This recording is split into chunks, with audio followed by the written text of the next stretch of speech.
Hey there, welcome to Broderos.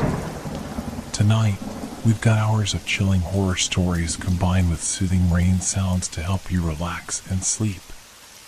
Before you drift off, leave a comment below and let us know where you're listening from and what time it is. And don't forget to hit that like button and subscribe right away. If you end up not enjoying it, you can always take it back later. Get cozy and let the fear take over. Did you ever hear a child's laughter where there shouldn't be any children? That innocent sound that turns your blood to ice when it comes from an empty theater at midnight? I've worked at the Criterion Theater for 6 years now. An old building from the 1920s, with ornate gold trim along the balconies and those classic red velvet seats that creak when you sit in them. Most people find it beautiful, charming even. But they don't see it the way I do, not at night, not while I'm alone. My name is Daniel Fleming, and as the technical director, I'm often the last one to leave. I'm responsible for the lighting, sound, and stage equipment. It's a good job, or at least it was until 3 weeks ago. I was finishing up after the evening performance of Madame Butterfly, an emotional production that had left the audience in tears. The cast and crew had already departed for their traditional after-show drinks at the pub across the street. I declined their invitation, as I often do. There was a lighting cue that needed fixing before tomorrow's performance, and I preferred the solitude anyway. The theater feels different when it's empty. Larger somehow, as if the space itself expands in the absence of bodies to fill it. That night, I noticed it immediately, a slight drop in temperature as I walked through the wings. It wasn't unusual, these old buildings get drafty. But there was something else, a heaviness in the air that made the hairs on my arms stand up. I climbed the narrow staircase to the lighting booth, my footsteps echoing against the walls.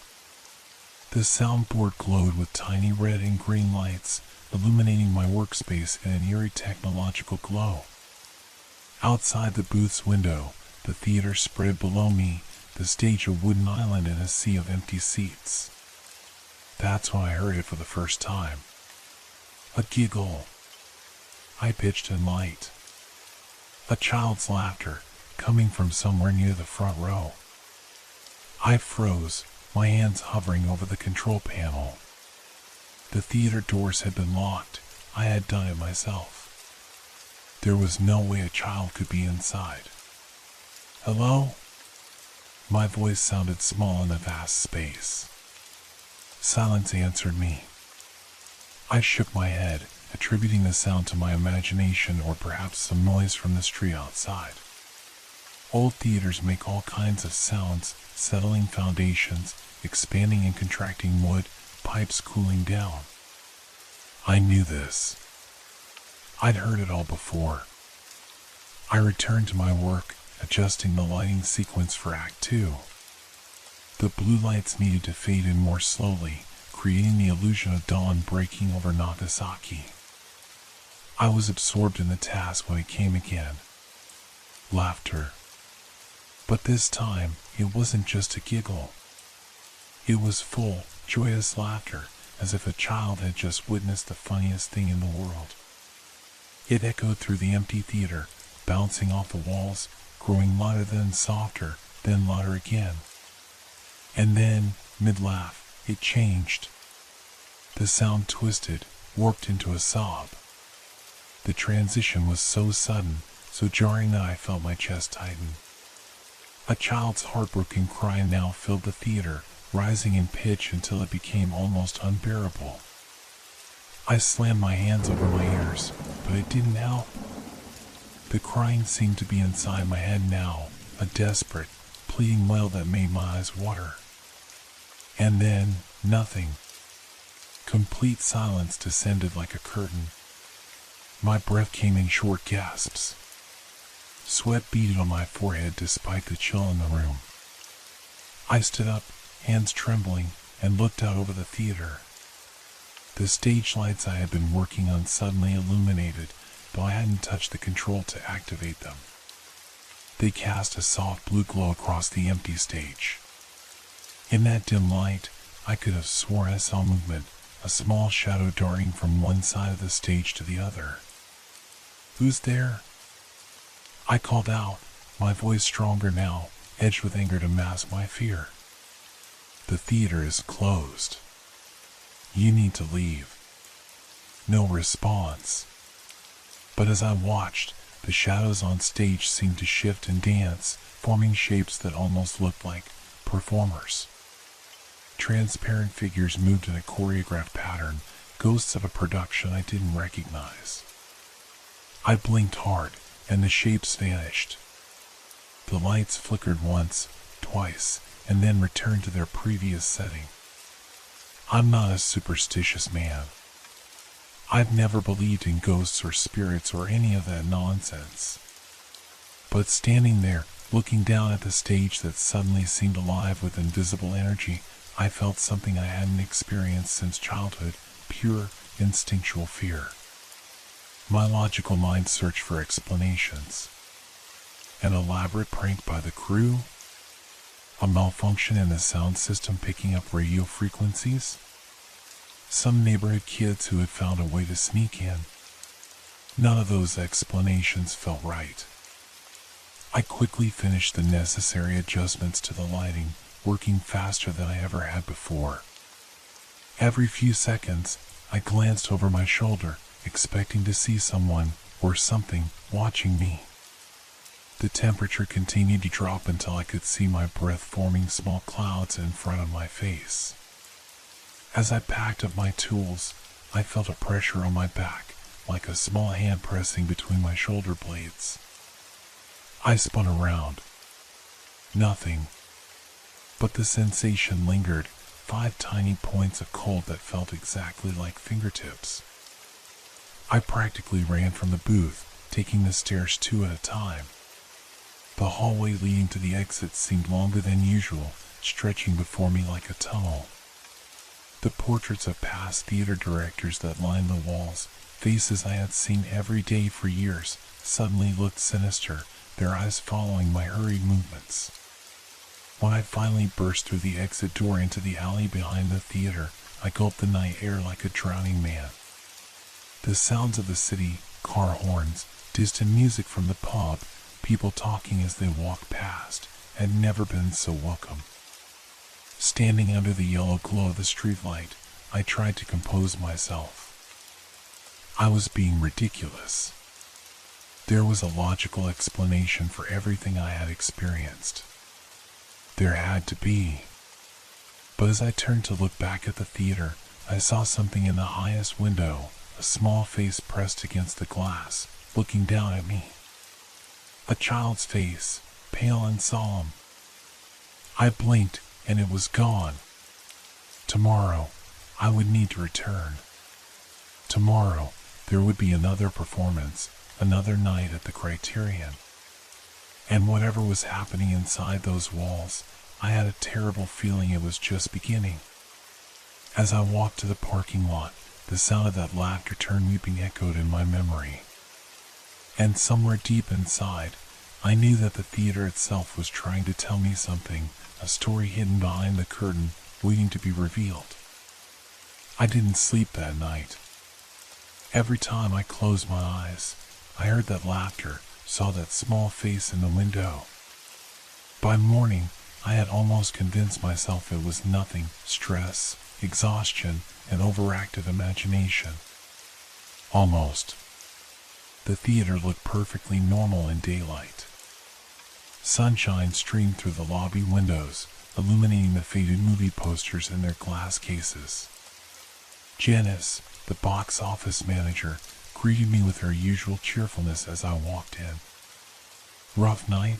she asked, eyeing the dark circles under my eyes. "Something like that," I mumbled, not wanting to sound like a lunatic by telling her what I'd experienced. "Is Philip in yet?" Philip Harrison was the theater manager, a practical man who had been running the Criterion for over 20 years. "In his office," she replied, already turning her attention to the ringing phone. I made my way through the building, nodding at the cleaning staff who were vacuuming between the rows of seats. Everything looked so ordinary, so mundane. It was hard to reconcile this bright, busy space with the eerie emptiness of last night. Philip was hunched over his computer when I knocked on his open door. "Daniel," he said, not looking up. "Come in. How's that lighting cube coming along?" "Fixed," I said, settling into the chair across from his desk. "Philip, has anyone ever reported anything unusual in the theater at night?" Now he looked up, bushy eyebrows raised in question. "Unusual how?" I hesitated, trying to find words that wouldn't make me sound completely insane. Like strange noises, or lights turning on by themselves. Philip leaned back in his chair, studying me. "Old buildings make noises, Daniel. And as for the lights, well, that's your department, isn't it?" He smiled, but his eyes remained serious. "Why do you ask?" I shrugged, already regretting bringing it up. "No reason. Just curious." He was quiet for a moment, then sighed. "There have been stories over the years. Every theater has them." He gestured around him. "Buildings with this much history, this much emotion poured into them night after night.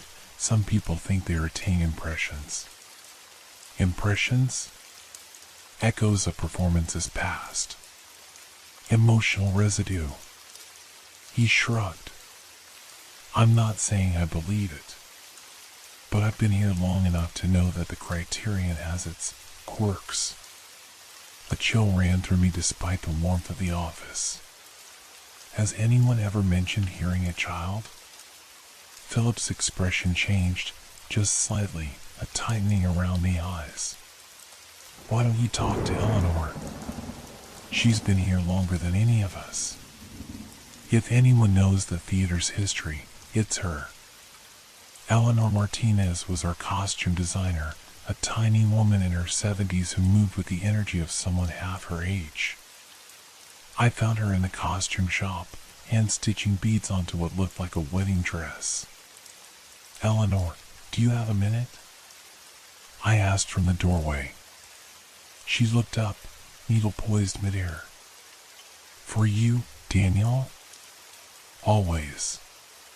She patted the stool next to her workbench. "Sit. Tell me what's troubling you."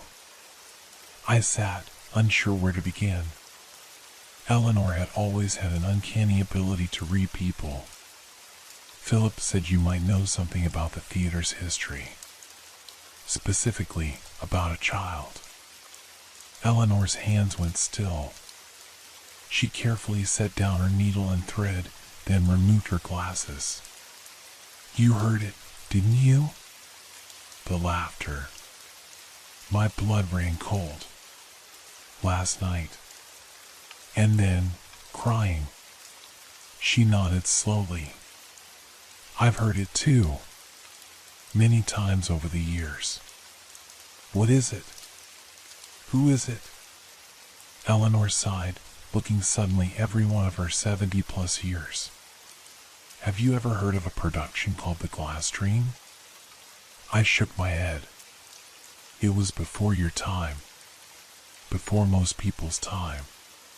1958. An experimental play that was only performed once at the Criterion." She stood and walked to a filing cabinet in the corner.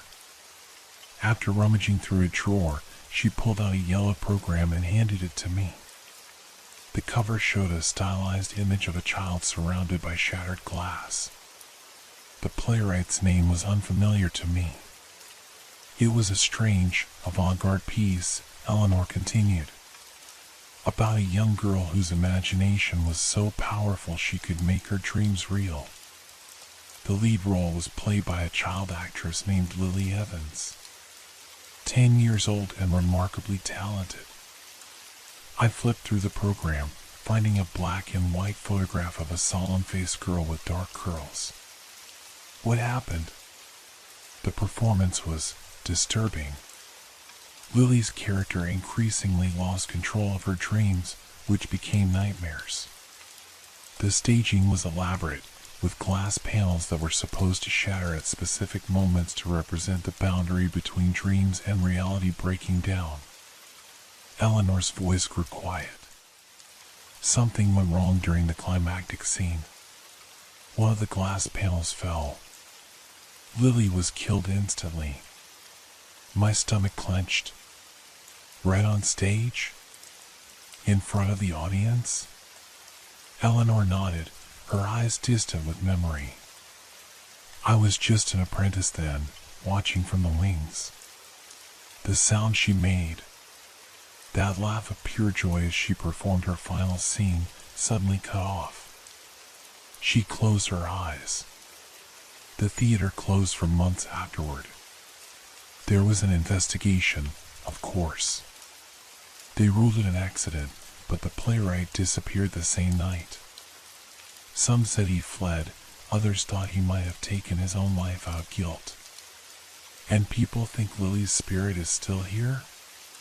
In the theater? Some do. Eleanor put her glasses back on. Especially those who've heard what you heard. But why now? Why me? She looked at me curiously. What production are we running currently? Madame Butterfly. A tragedy about a woman who waits for a love that never returns, and in the end takes her own life, Eleanor said softly, leaving behind a small child. My skin prickled. In the opera, Butterfly's young son is left orphaned when she commits suicide.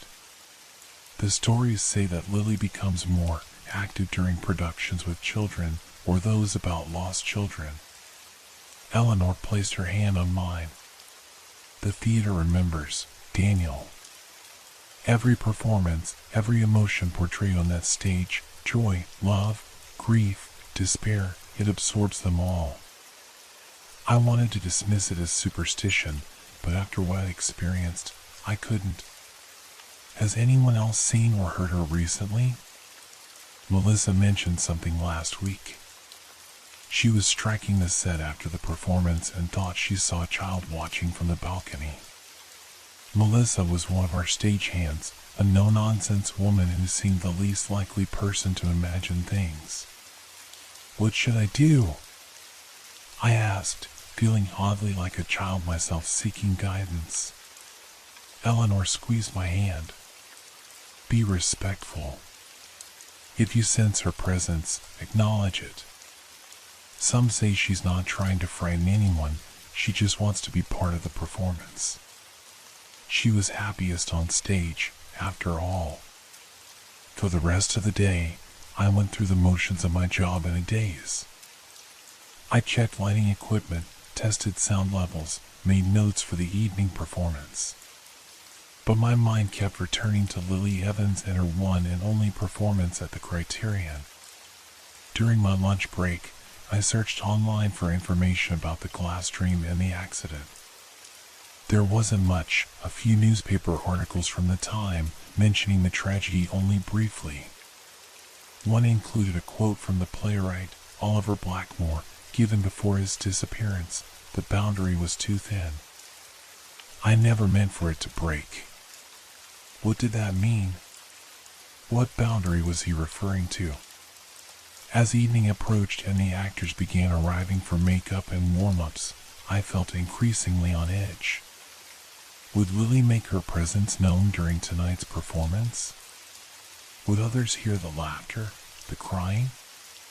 The opera went smoothly, the soprano's aria bringing tears to the eyes of the audience as Butterfly prepared for her death scene. I watched from my position in the lighting booth, half my attention on the performance, half on the empty spaces of the theater, the shadows of the balcony, the dark corners of the wings. Nothing unusual occurred during the show. But afterward, as the audience filed out and the cast took their bows, I noticed something odd. One of the spotlights, one I hadn't turned on, illuminated an empty space at the edge of the stage. A perfect circle of light with no apparent purpose. None of the actors seemed to notice. But as I watched, puzzled, a small shadow fell across that light. A shadow that, from my vantage point, looked exactly like a child taking a bow. I blinked, and both the light and the shadow vanished. That night, I volunteered to close up again. Part of me was terrified of being alone in the theater, but a stronger part needed answers. I needed to know if what Eleanor had told me was true, if Lily Evans was somehow still performing on the Criterion stage 67 years after her death. After everyone had gone, I sat in the center of the front row, facing the empty stage. The ghost light, a single bulb that tradition dictates must always be left burning when a theater is dark, cast a pale glow across the wooden floorboards. "Lily?" I called out, feeling simultaneously foolish and afraid. "My name is Daniel. I work here, at the Criterion." Silence answered me. But the air seemed to thicken, as if suddenly filled with anticipation. "I know what happened to you," I continued. "It was a terrible accident. I'm sorry." I waited, listening intently. Nothing. Just the normal creaks and groans of the old building. Then, just as I was about to give up, a soft sound reached my ears. Not laughter this time, but humming. A child humming a melody I didn't recognize, seemingly coming from everywhere and nowhere at once. The ghost light flickered, dimmed, then brightened again. And in that moment of brightening, I saw her, a small figure in a costume that seemed to be made of fragments of reflective material, like broken mirror shards. She stood center stage, head bowed, as if waiting for her cue. My heart hammered against my ribs, but I remained seated, afraid that any movement might cause her to disappear. The humming stopped. Slowly, Lily raised her head. Her face was not that of a ghost as I had imagined, transparent or glowing or somehow otherworldly. It was just the face of a little girl, solemn and pale, exactly as in the photograph in the program. But her eyes reflected the ghost light like pools of mercury, silver and fluid and inhuman. The boundary was too thin, she said, in a voice that sounded like many voices layered together. He broke it. Now I can't find my way back. Before I could respond, ask what she meant, who he was, the ghost light went out. Plunged into darkness, I heard the laughter begin again, joyous at first, then dissolving into those heart-wrenching sobs that had haunted me since the previous night. When the light flickered back on seconds later, the stage was empty. But something had changed.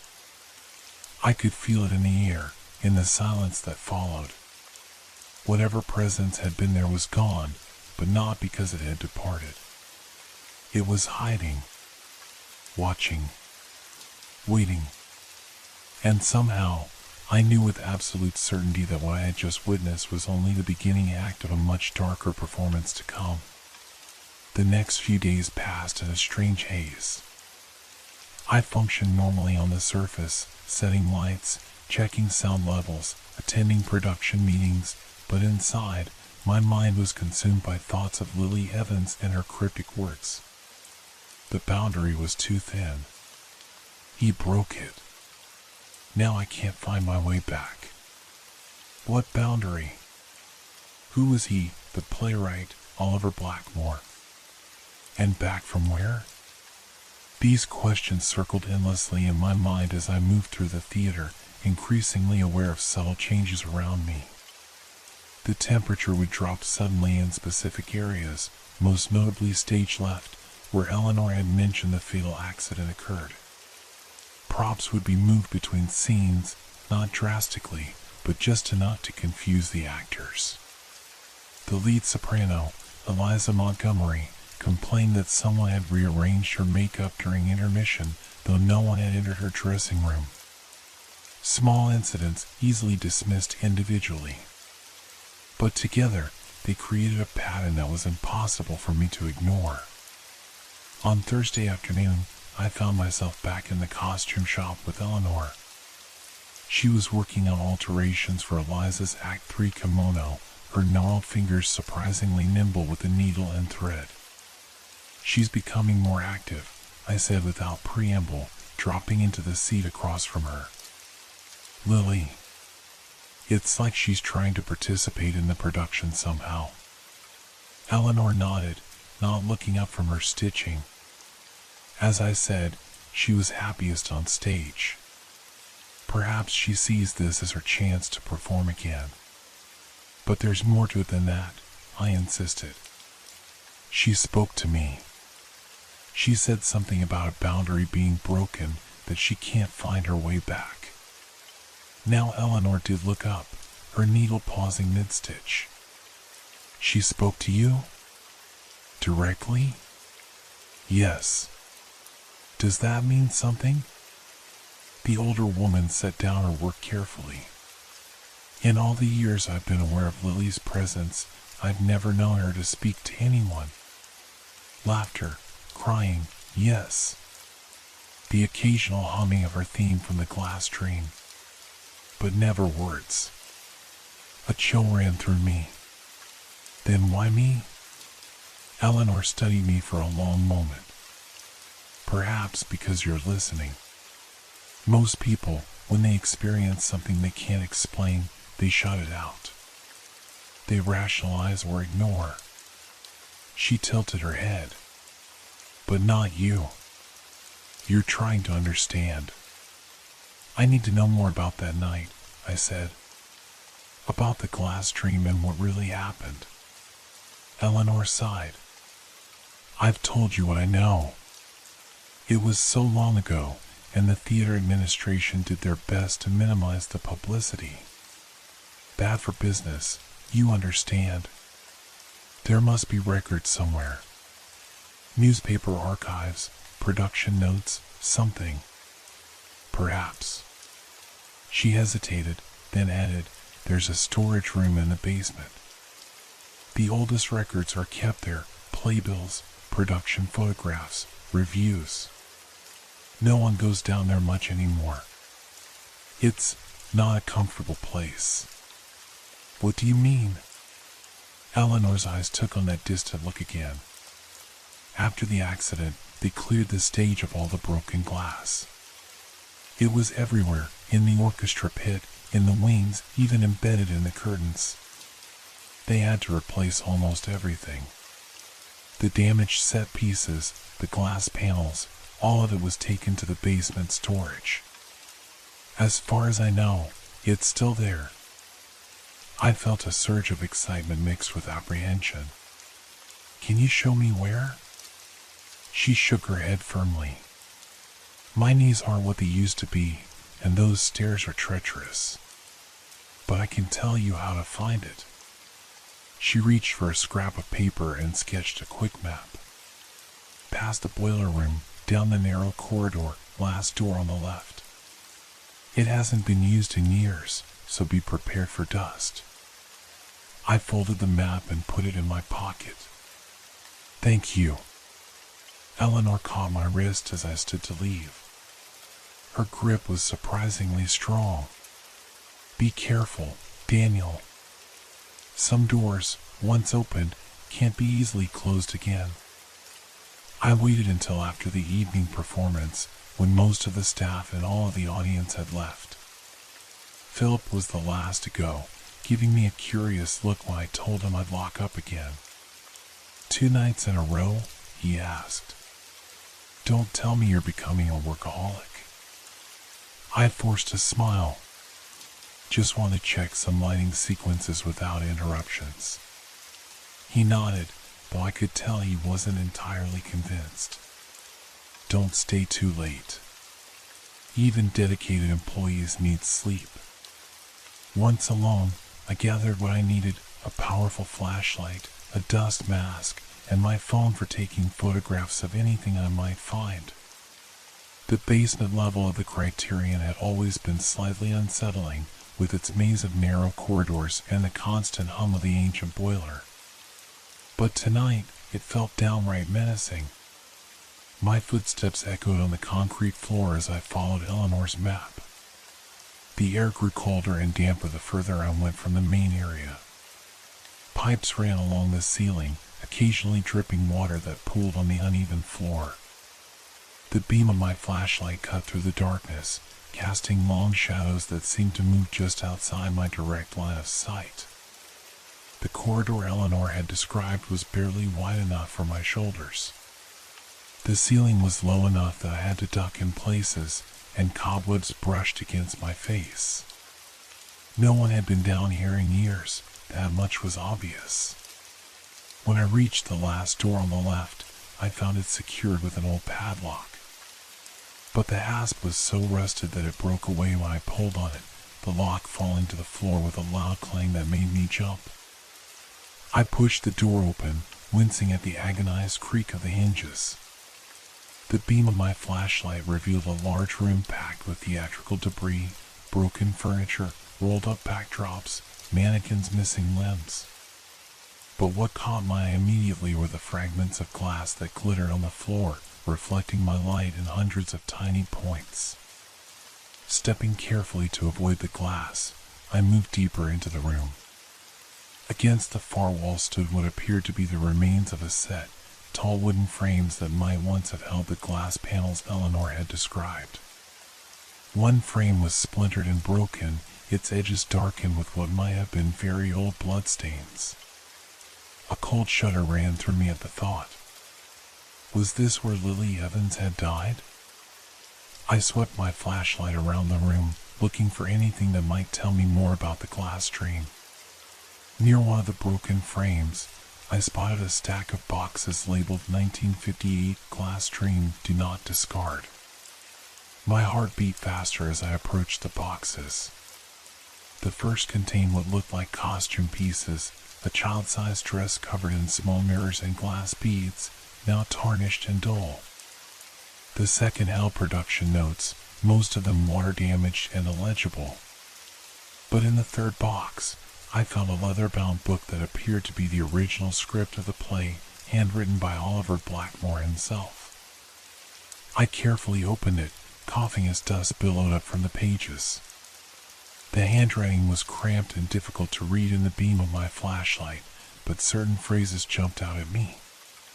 The child exists in both worlds simultaneously.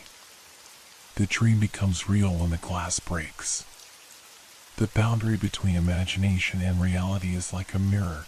We see ourselves reflected, but never what truly lies beyond. Tucked between the pages was a folded newspaper clipping that made my blood run cold.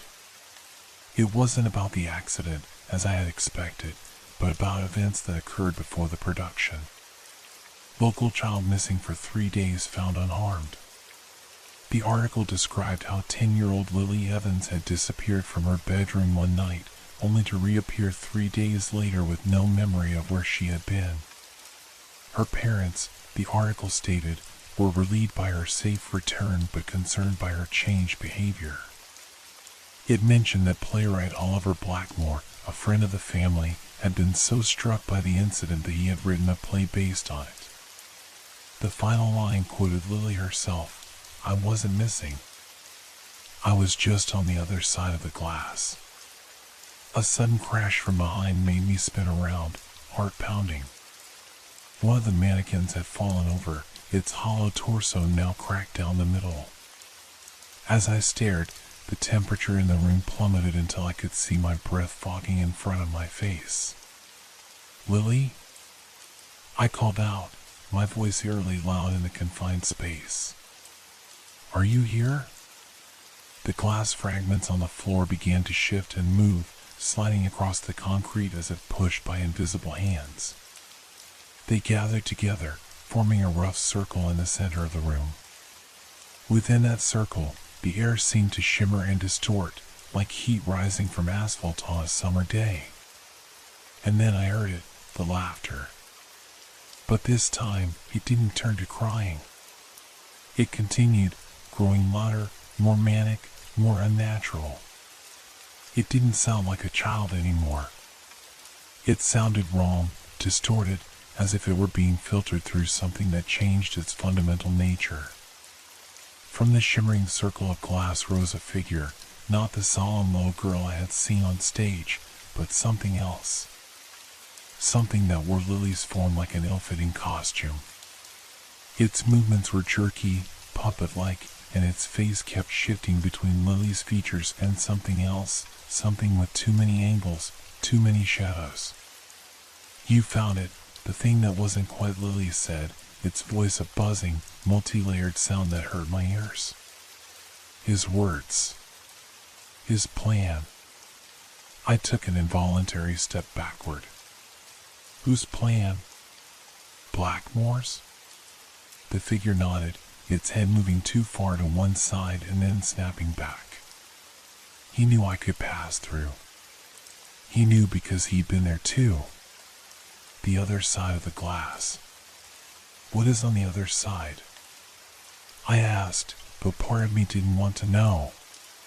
The not Lily smiled, its mouth stretching too wide. Everything that wants in. He promised to let me perform. To make me a star.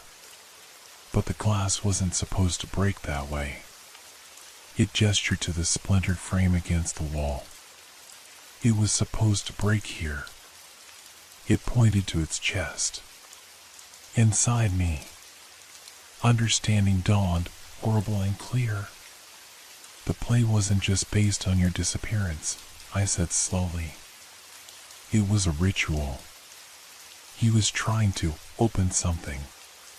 The figure clapped its hands, producing a sound like shattering glass. Yes. He needed a child who had already crossed once. A child who could serve as a door.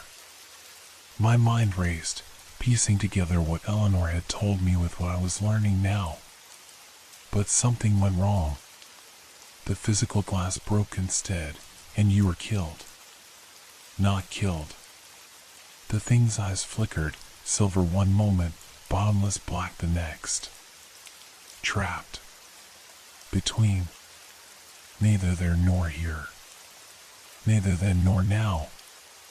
It drifted closer to me, and I could feel the temperature dropping further with each inch. But the boundary is weakening again. Can you feel it? I could. The air in the storage room felt thin somehow, as if reality itself was wearing out. The figure before me seemed more solid with each passing moment, while the concrete walls and floor appeared increasingly insubstantial. What do you want? I managed to ask. The not Lily cocked its head at an impossible angle. To finish the performance. To break the right glass this time. It smiled again, that two-eyed grimace. And you're going to help me, Daniel Fleming. You've been listening. You've been watching. You've opened the script, read the words. Now you're part of the play too. Before I could respond, the figure dissolved into a shower of glass fragments that hung suspended in the air for a moment before falling to the floor with a sound like rain. The temperature returned to normal, and the sense of wrongness faded. But as I stood there, shaking, Oliver Blackmore's script still clutched in my hand, I knew with terrible certainty that whatever had just happened wasn't an ending. It was a beginning. And somehow, I had just been cast in a role I never auditioned for, in a play that had already claimed one life. As I hurried from the storage room, the sound of breaking glass followed me down the corridor. When I glanced back, I saw tiny shards embedding themselves in the concrete walls, forming words that glittered in the beam of my flashlight. The Glass Dream revival coming soon. I ran all the way back to the main level of the theater, not stopping until I reached the familiar safety of the lobby. But even there, beneath the dim emergency lights, I could see that something had changed. The reflection of my face in the lobby's decorative mirror looked wrong somehow, the proportions slightly off, the eyes not quite my own. And behind my reflection, I could have sworn I saw another face watching me. A child's face, with eyes like pools of mercury. I didn't go home that night. I couldn't. The idea of being alone in my apartment, away from the theater where at least I understood what I was dealing with, was unbearable. Instead, I curled up in the small office behind the lighting booth, using my jacket as a pillow. Sleep came in fitful bursts, interrupted by dreams of breaking glass and a child's distorted laughter. Morning arrived with the sound of the cleaning crew's vacuum cleaners and the smell of coffee wafting up from the lobby. I splashed water on my face in the tiny bathroom, trying to make myself presentable. The face that looked back at me from the mirror was haggard, with dark circles under bloodshot eyes. But at least it was my face again, no strange proportions, no mercury eyes watching from behind my reflection. I needed to talk to Eleanor. She was the only one who might believe what was happening, who might help me make sense of it all. But when I went to the costume shop, another of the wardrobe staff informed me that Eleanor had called in sick, the first time in years, apparently. A knot formed in my stomach. Coincidence? Or something more sinister?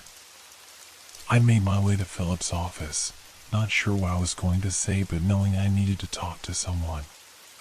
He looked up from his computer as I entered, his usual smile fading when he saw my appearance.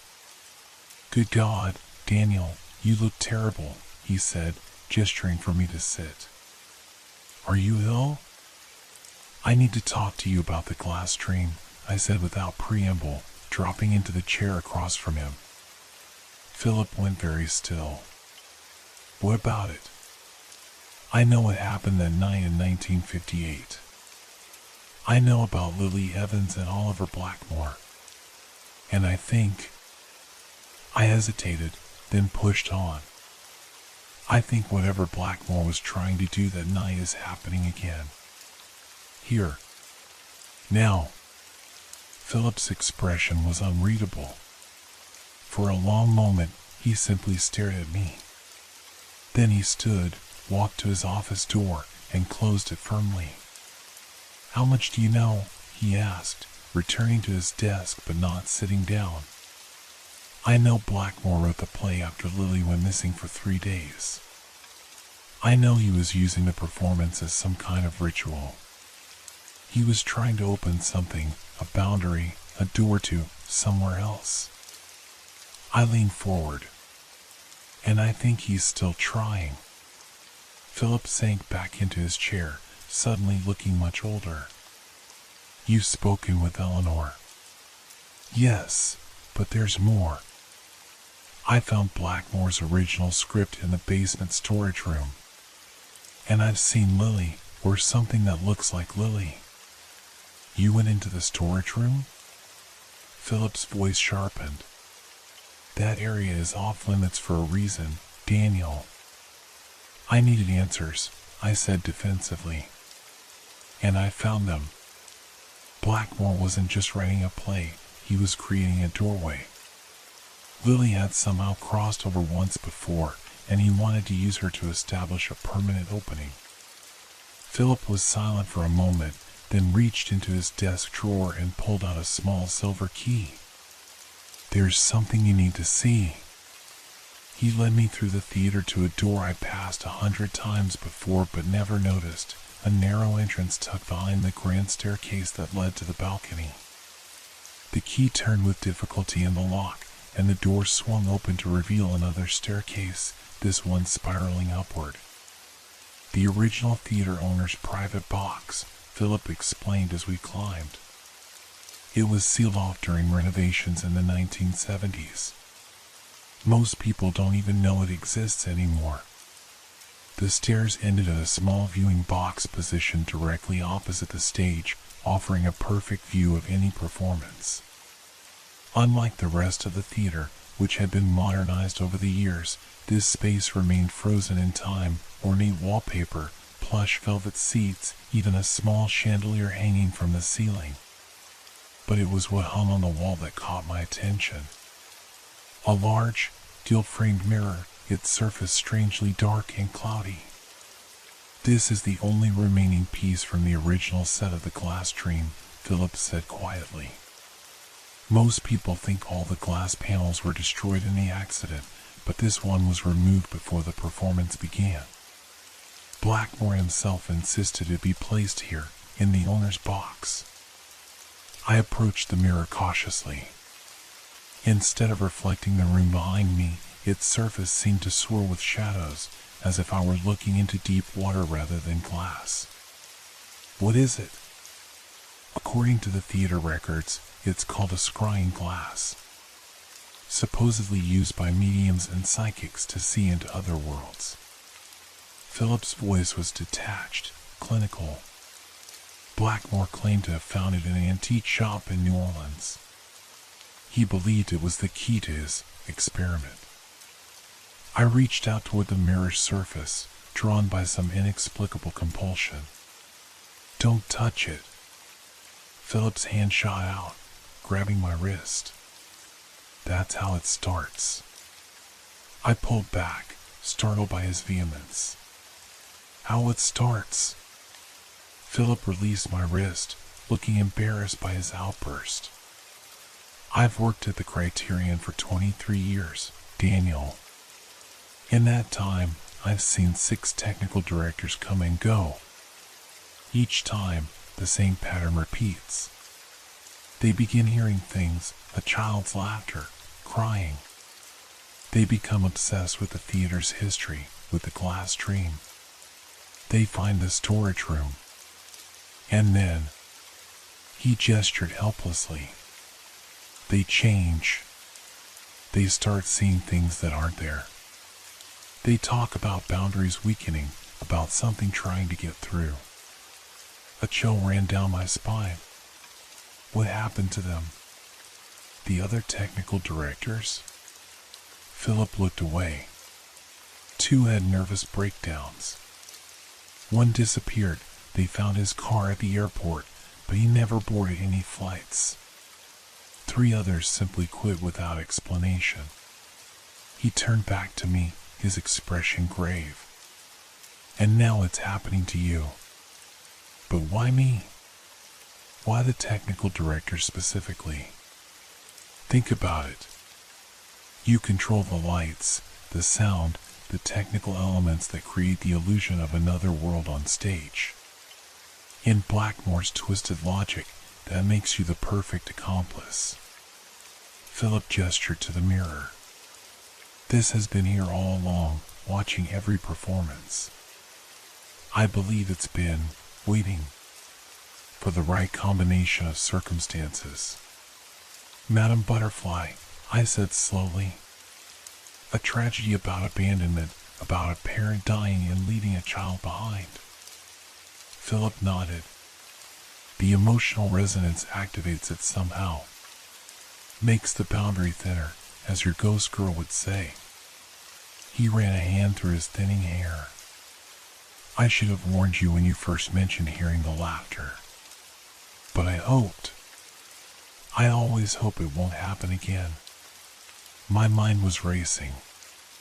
If what you're saying is true, if this has happened before, then why not just get rid of the mirror?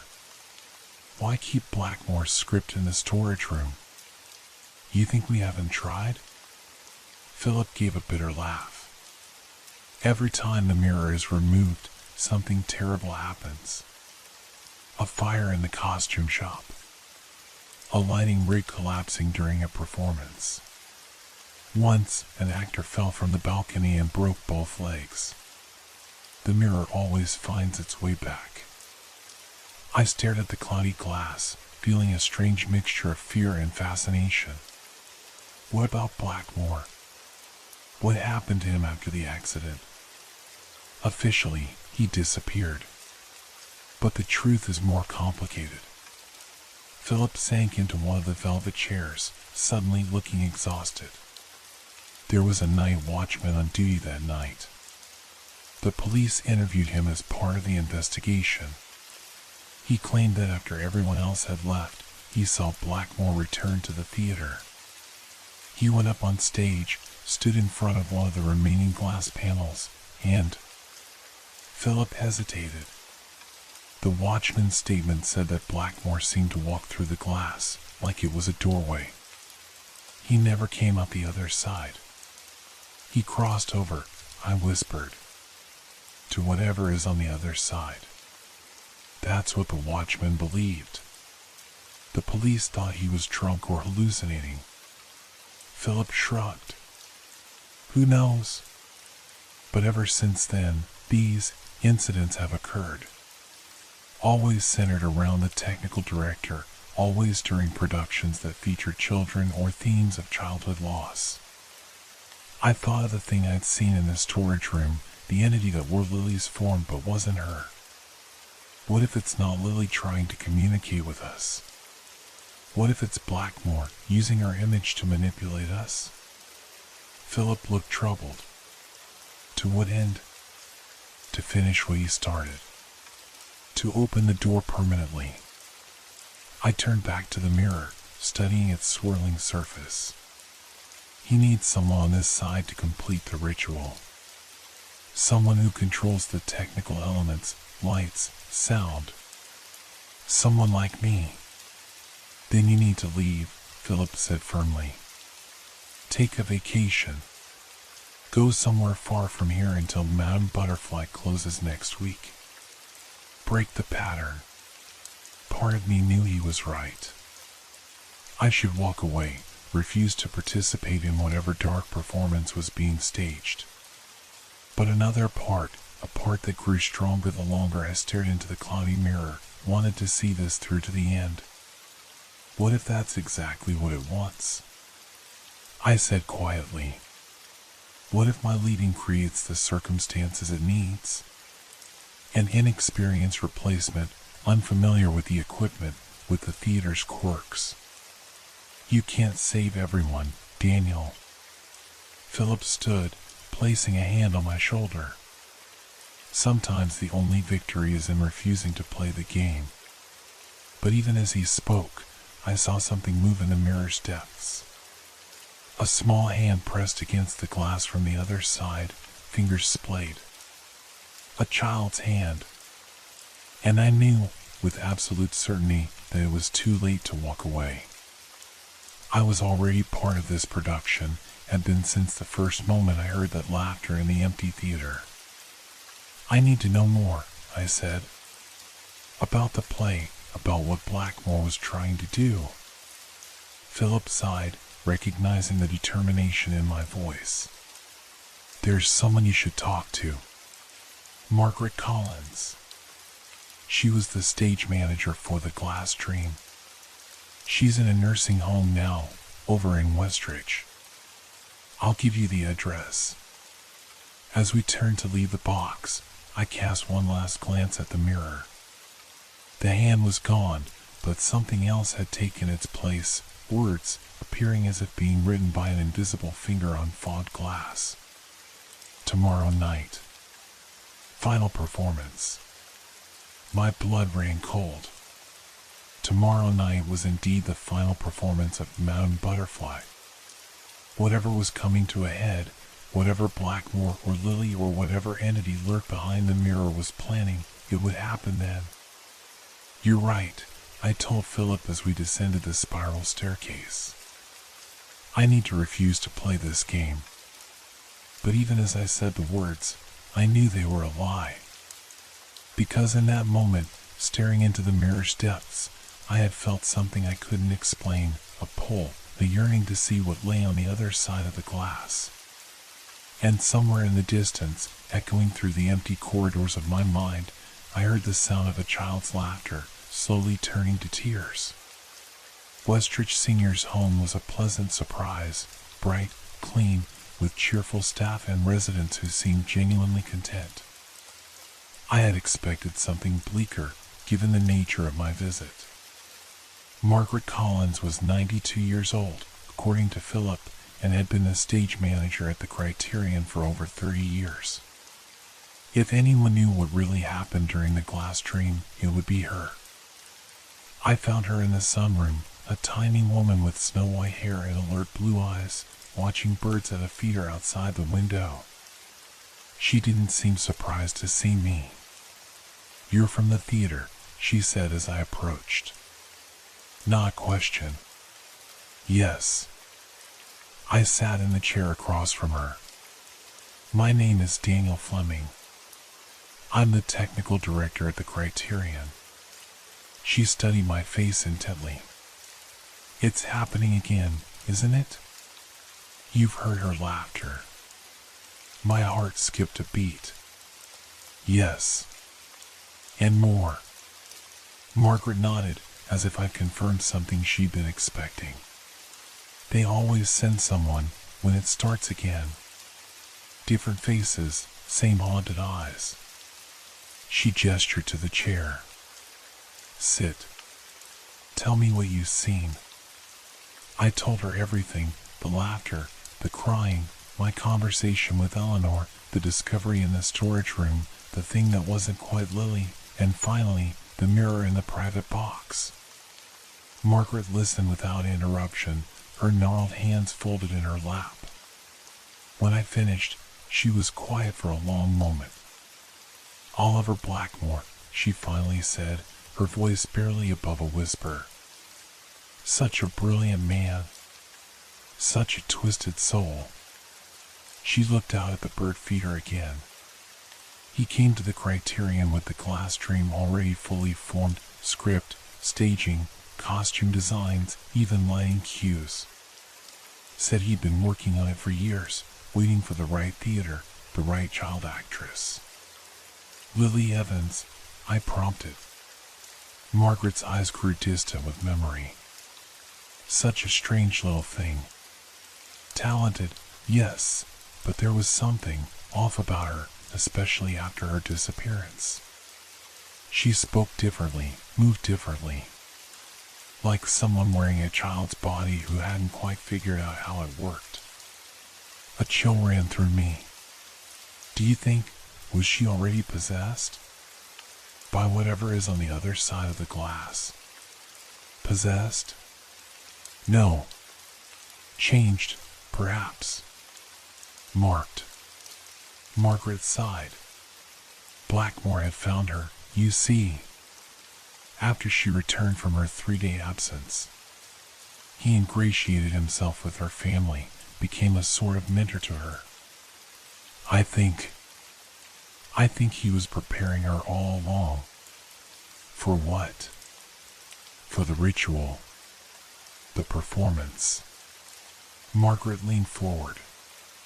"You've read his script. You know it wasn't just a play.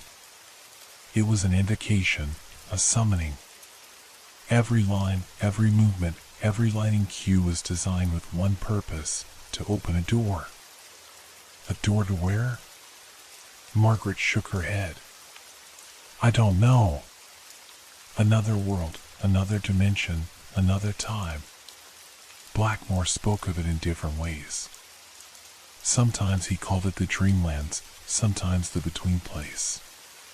Once, I heard him refer to it as the realm of raw imagination. He believed that's where ideas come from, stories, music, art. He believed true creativity was actually a form of channeling from this other place. And he wanted to open a permanent connection to it. I mused. But why? Power. Inspiration. Immortality. Who knows?" Margaret's voice hardened. "What matters is what happened during that performance. I was in the wings, calling cues. Everything was proceeding according to plan, too perfectly, really. The audience was entranced, silent, leaning forward in their seats as if physically pulled toward the stage." She paused, her eyes closing briefly as if the memory was painful. "The climactic scene involved Lily standing before the largest glass panel, that mirror you saw in the private box. It had been moved to center stage for the performance. She was supposed to press her hands against it, recite the final monologue, and then the lights would go out. When they came back up, she would be gone, supposedly having crossed over into her dream world. But that's not what happened, I said softly. No. Margaret's voice was barely audible now. She pressed her hands against the glass, began the monologue. But then she went off script. She started speaking words I'd never heard before, not English, not any language I recognized. The glass began to vibrate, to hum. And then things started to come through. Things? What things? Shadows at first. Shapes without substance. But they were becoming more solid with each word she spoke. Margaret's hands trembled in her lap. Blackmore was watching from the opposite wing, and I saw his face, pure exultation. This was what he wanted. He rushed onto the stage, joining Lily at the mirror. And then the accident happened? I prompted when she fell silent. Margaret's eyes snapped back to mine, suddenly fierce. There was no accident, Daniel. What happened next was deliberate. I killed Lily Evans. I stared at her, momentarily speechless. I was operating the fly system, the ropes and pulleys that control the scenery, she continued, her voice steady now. When I saw what was happening, what was coming through that mirror, I made a choice. I released the sandbag counterweight that was holding one of the smaller glass panels in place above the stage. It fell directly on Lily. My stomach churned. I killed a child to stop something worse from happening, Margaret said, each word precise and clear. The panel shattered when it hit her. The connection was broken. The things retreated back into the mirror. Blackmore screamed, not in horror at what had happened to Lily, but in rage at being thwarted. She looked down at her hands. I've lived with that choice for 67 years. And Blackmore? I asked after a moment. The night watchman's story about him walking through glass? True, as far as I know. He came back that night, tried to reestablish the connection. I think he succeeded, at least for himself. But without Lily, without the full ritual being completed, he couldn't make it permanent. Margaret looked up at me again. And now he's trying again. Using you. Me? I shook my head. I'm not performing any ritual. Aren't you? Her eyes were knowing.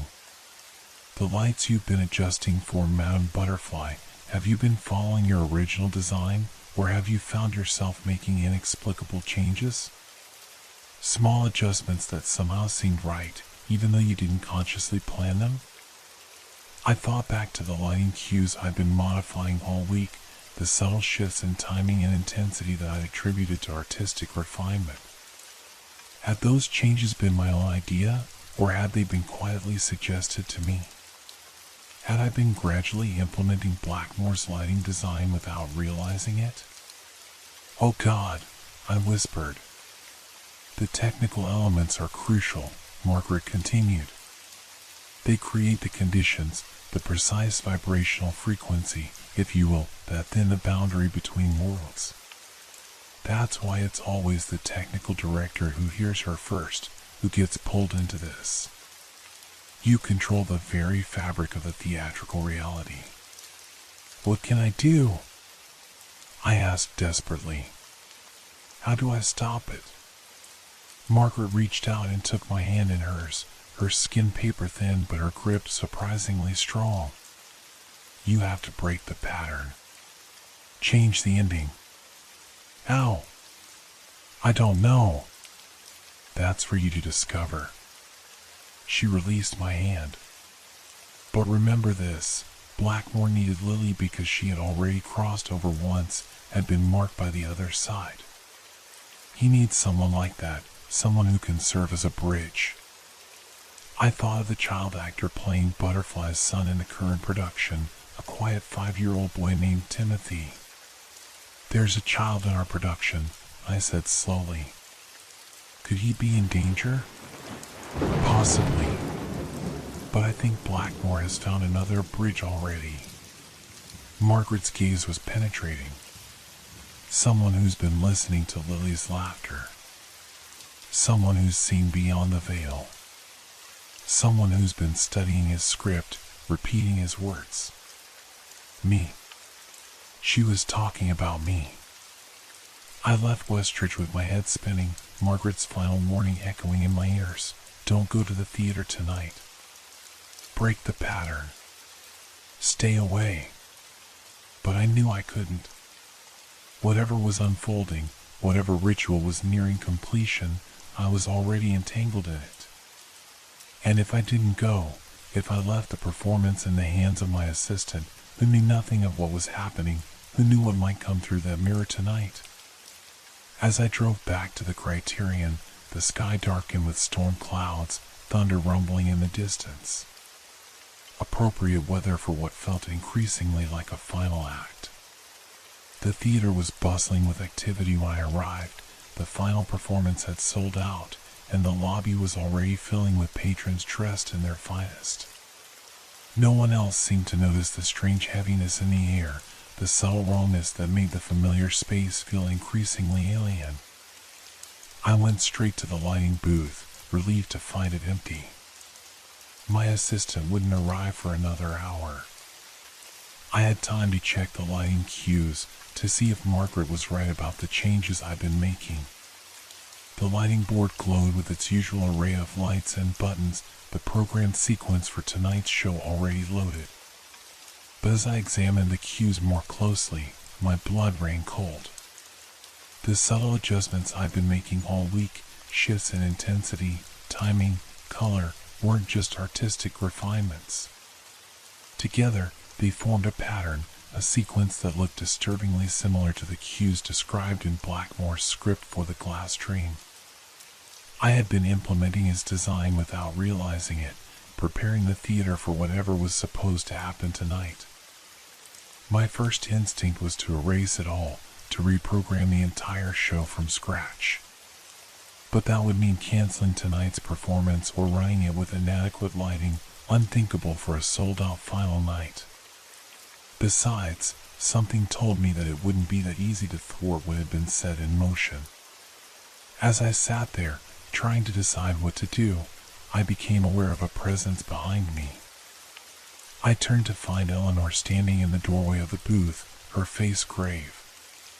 "You shouldn't have gone to the storage room," she said without preamble. "You shouldn't have read his words." I needed to understand, I replied, standing to face her. "Why didn't you tell me everything, Eleanor?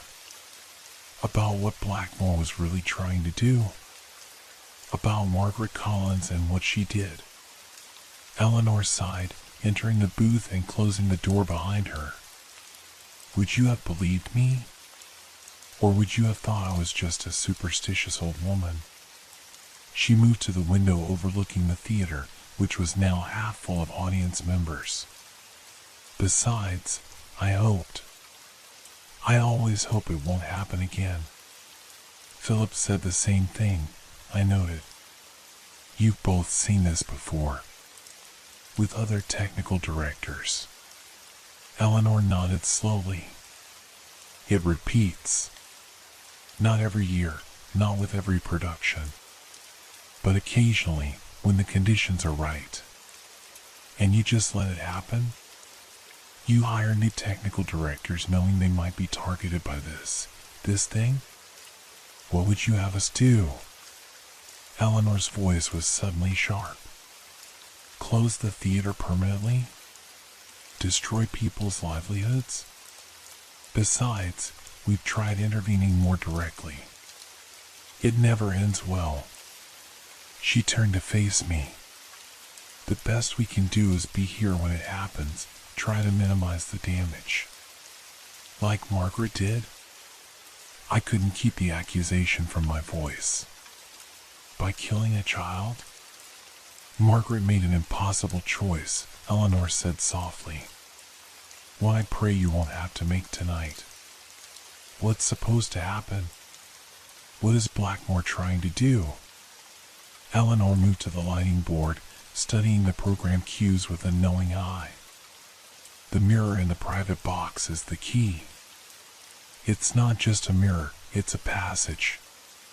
Blackmore discovered that certain combinations of light, sound, and spoken word can activate it, turn it from a reflection of our world into a window to another. What he wanted, what he still wants, is to open that window fully, to create a permanent doorway. But why? What's on the other side that he wants so badly? Power, knowledge, or perhaps escape? Eleanor shrugged. Does it matter? What matters is that he failed once, and he's been trying to complete the ritual ever since, using the theater, using us. Using Lily, I added. Yes. Eleanor's expression softened. Poor child. Caught between worlds, neither fully here nor there. I think she's trapped in the moment of her death, repeating it endlessly, the joy of performance suddenly shattered by pain and confusion. The laughter that turns to crying, I murmured. Exactly. Eleanor glanced at her watch. The performance starts in 30 minutes. What will you do? It was the question I'd been asking myself since leaving Margaret. What could I do? I couldn't cancel the show. I couldn't reprogram all the lighting in time. I couldn't remove the mirror from the private box without risking some catastrophe. But perhaps I could change the ending. Break the pattern, as Margaret had advised. I need to see the mirror again, I decided. Maybe there's a clue there, something we've missed. Eleanor looked hesitant, but finally nodded. I'll cover for you here. Your assistant can run the first act. But Daniel... She gripped my arm. Be careful. Whatever you do, don't touch the glass. The private box was exactly as Philip and I had left it, ornate wallpaper, velvet seats, and the cloudy mirror hanging on the wall. But something had changed. The mirror's surface was no longer swirling with shadows. It had cleared, becoming perfectly reflective. Too reflective.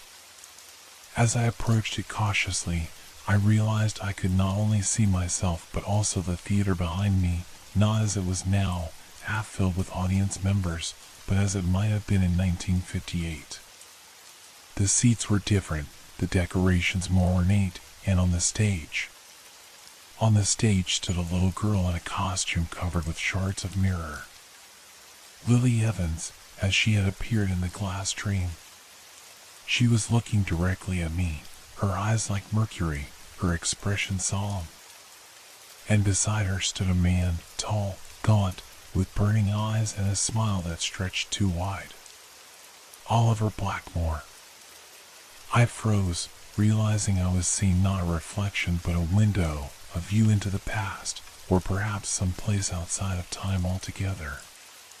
Blackmore raised his hand in greeting, his mouth forming words I couldn't hear. But somehow, I understood. Tonight, we finished what we started. The image wavered, like heat rising from pavement, and suddenly the mirror showed something else, the stage as it was set for tonight's Madame Butterfly, but transformed.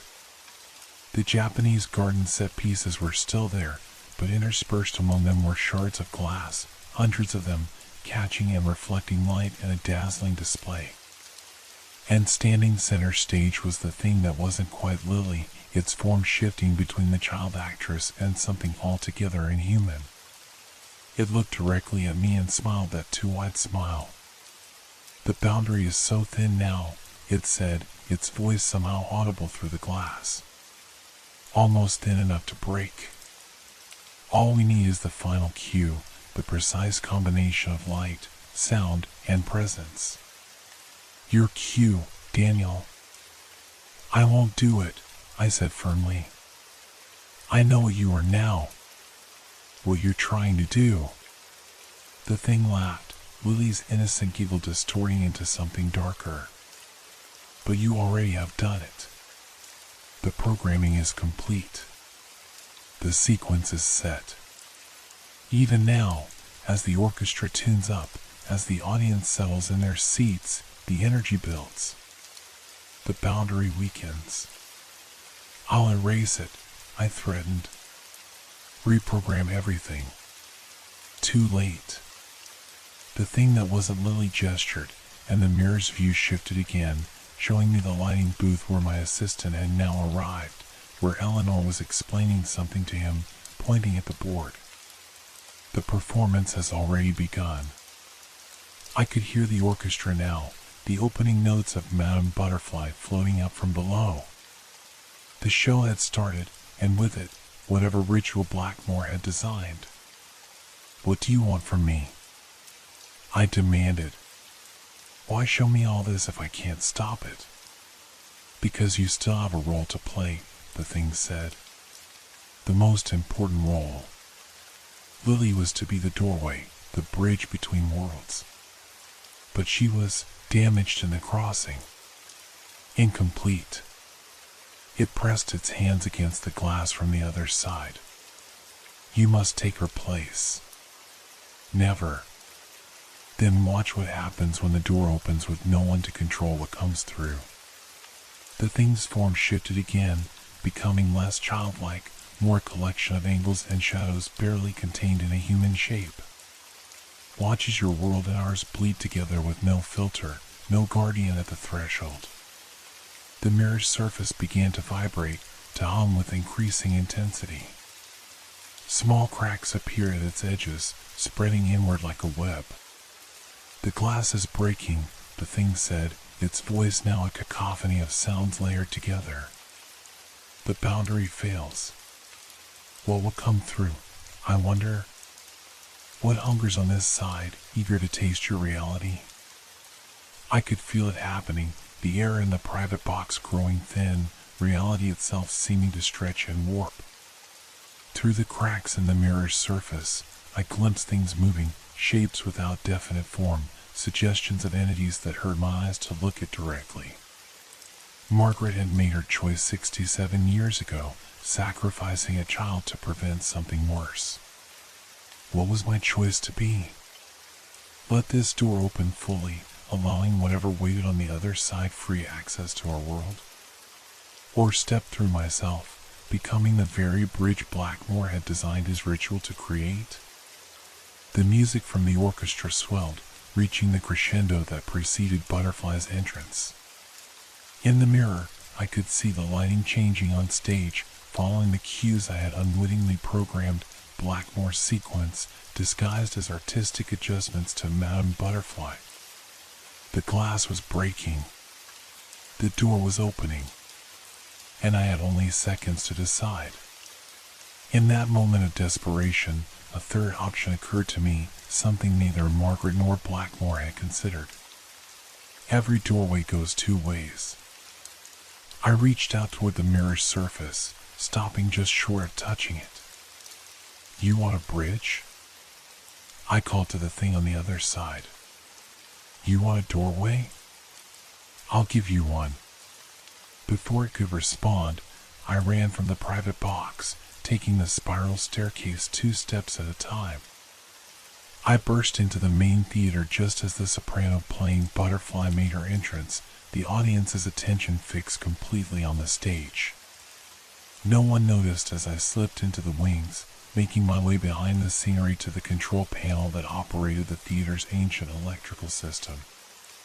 It was a risk. What I was about to do could cause a fire, could harm people.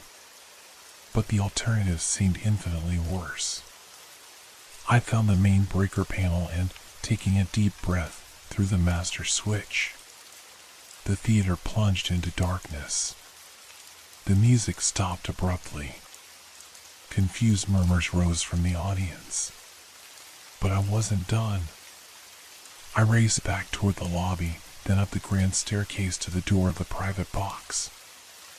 I could feel the wrongness in the air intensifying, could hear a high-pitched whine that seemed to be coming from everywhere and nowhere. The door to the box was vibrating, light spilling from beneath it, light that shouldn't exist with all power to the theater cut. I pushed the door open to find the mirror glowing from within, its surface now a web of cracks, each one leaking a silvery luminescence. The thing that had once resembled Lily was half emerged from the glass, pulling itself through the fractures, its form a nightmarish blend of child and other. Behind it, I could see more shapes pressing forward, eager to follow. "You're too late," it hissed, reaching toward me with a hand that was too long, the fingers too numerous. "The door is open." "Yes," I agreed, advancing on the mirror. "The door is open. But you misunderstood what door and in which direction." Before it could react, I grabbed the heavy gilt frame and wrenched the mirror from the wall. The thing screeched, a sound like breaking glass multiplied 1,000-fold. I staggered under the mirror's unexpected weight but managed to keep my grip. "What are you doing?" the thing demanded, its voice fracturing into multiple voices. "Stop!" But I was already moving, carrying the mirror out of the box and down the corridor toward the grand staircase. The thing was half trapped in the glass, unable to fully emerge, unable to retreat. Other shapes pressed behind it, their forms becoming more solid, more defined as they neared the threshold between worlds. I reached the top of the staircase, the emergency lights casting just enough illumination to see by. Below, in the lobby, staff members were trying to calm the confused audience. No one was looking up. "You said it yourself," I told the thing in the mirror. "The boundary is thin. The glass is breaking." I hoisted the mirror higher. "So let's break it completely." And with that, I threw the mirror down the grand staircase. Time seemed to slow as it fell, the gilt frame catching what little light there was, the cracked surface reflecting impossible geometries. I heard the thing scream cut off abruptly as the mirror hit the marble floor of the lobby and shattered into 1,000 glittering pieces. There was a moment of perfect silence, no confused voices from the audience, no shouts from the staff, not even the sound of my own heartbeat. Just absolute, complete silence, as if the universe itself were holding its breath. Then came a sound like reality tearing, a great ripping noise that seemed to come from inside my own head. The fragments of the mirror began to glow brighter, floating upward as if gravity had reversed for them alone. They spun in the air, forming a vortex of light and shattered glass. And then, one by one, they flew upward, disappearing into some invisible point directly above the lobby. The shapes that had been trying to emerge, the thing that wasn't Lily, the suggestions of entities behind it, were pulled along with the fragments, their forms stretching, distorting, and finally vanishing altogether. The last piece of glass to disappear was a tiny shard that hovered for a moment at a level. In it, I caught a glimpse of Oliver Blackmore's face, his expression a mask of fury and despair as he was pulled back into whatever realm he had been trying to escape from for 67 years. And then that too was gone, and I was left standing at the top of the stairs, looking down at an empty marble floor with not a single piece of glass in sight. The emergency generators kicked in, emergency lights flickering to full brightness. The confused audience began filing out of the theater, staff members assuring them that it was just a power outage, that refunds would be issued, that the performance would be rescheduled. No one seemed to have noticed the floating glass, the vortex of light, the impossible things that had almost broken through into our world. No one except me. And perhaps Eleanor and Philip, who I found waiting for me in the lobby after the last audience member had departed. "It's over," Eleanor said simply, studying my face. "Isn't it?" "Yes," I replied, though I wasn't entirely sure how I knew. "The mirror is gone. Completely gone. and whatever was trying to come through went back. Philip looked like he had aged 10 years in one evening. What did you do? I reversed the ritual. Instead of opening a door from their side to ours, I think I opened one from our side to theirs, and then broke it completely. Eleanor nodded slowly. The theater feels different. Let her somehow. She was right. The heaviness that had permeated the Criterion that I had felt from my first night alone in the building had lifted. The air itself seemed clearer, easier to breathe. What about Lily? I asked suddenly, remembering the child trapped between worlds. Is she gone? I think, Eleanor said gently, finally released from her performance. And Blackmore? Back where he belongs, Philip said firmly, along with whatever he was trying to bring through. I hoped they were right. I hoped that by destroying the mirror, I had not only prevented whatever invasion Blackmore had planned, but also released Lily from her limbo state. Perhaps she had finally found her way back, as she had put it, back to wherever souls go when they're not trapped in endless performances of their own deaths. That night, as I walked through the empty theater one last time before leaving, I listened carefully for any sound of laughter or crying. The building creaked and settled as old buildings do, but there was nothing more, no child's voice, no eerie presence watching from the shadows. As I reached the stage, I paused, looking out at the rows of empty seats. For a moment, I thought I saw a small figure standing in the back row, a solemn-faced little girl in a costume made of mirrors. But when I blinked, she was gone. Goodbye, Lily, I whispered into the darkness. And somewhere, so faint I might have imagined it, I heard a child's laughter, not the distorted, frightening sound I'd heard before, but simple, genuine joy. It didn't turn to crying this time. It simply faded away, like the final notes of a closing performance. The mysterious laughter of the Criterion Theater was finally silent. And the stage, at long last, was truly empty. 3 months had passed since that fateful night at the Criterion. The theater had reopened after extensive electrical renovations, a convenient explanation for the mysterious power failure that had cut short the final performance of Madame Butterfly. I still served as technical director, though I considered resigning in the aftermath. Something kept me there, not a supernatural pull this time, but a sense of responsibility, of guardianship. Our new production, a light-hearted comedy, was in its second week. No mysterious laughter haunted the empty theater. No strange reflections appeared in mirrors. The Criterion felt like what it should be, just a theater, a place of artistry and illusion, but normal illusion created by human hands. Eleanor had retired, passing the role of house manager to a younger woman who knew nothing of the theater's darker history.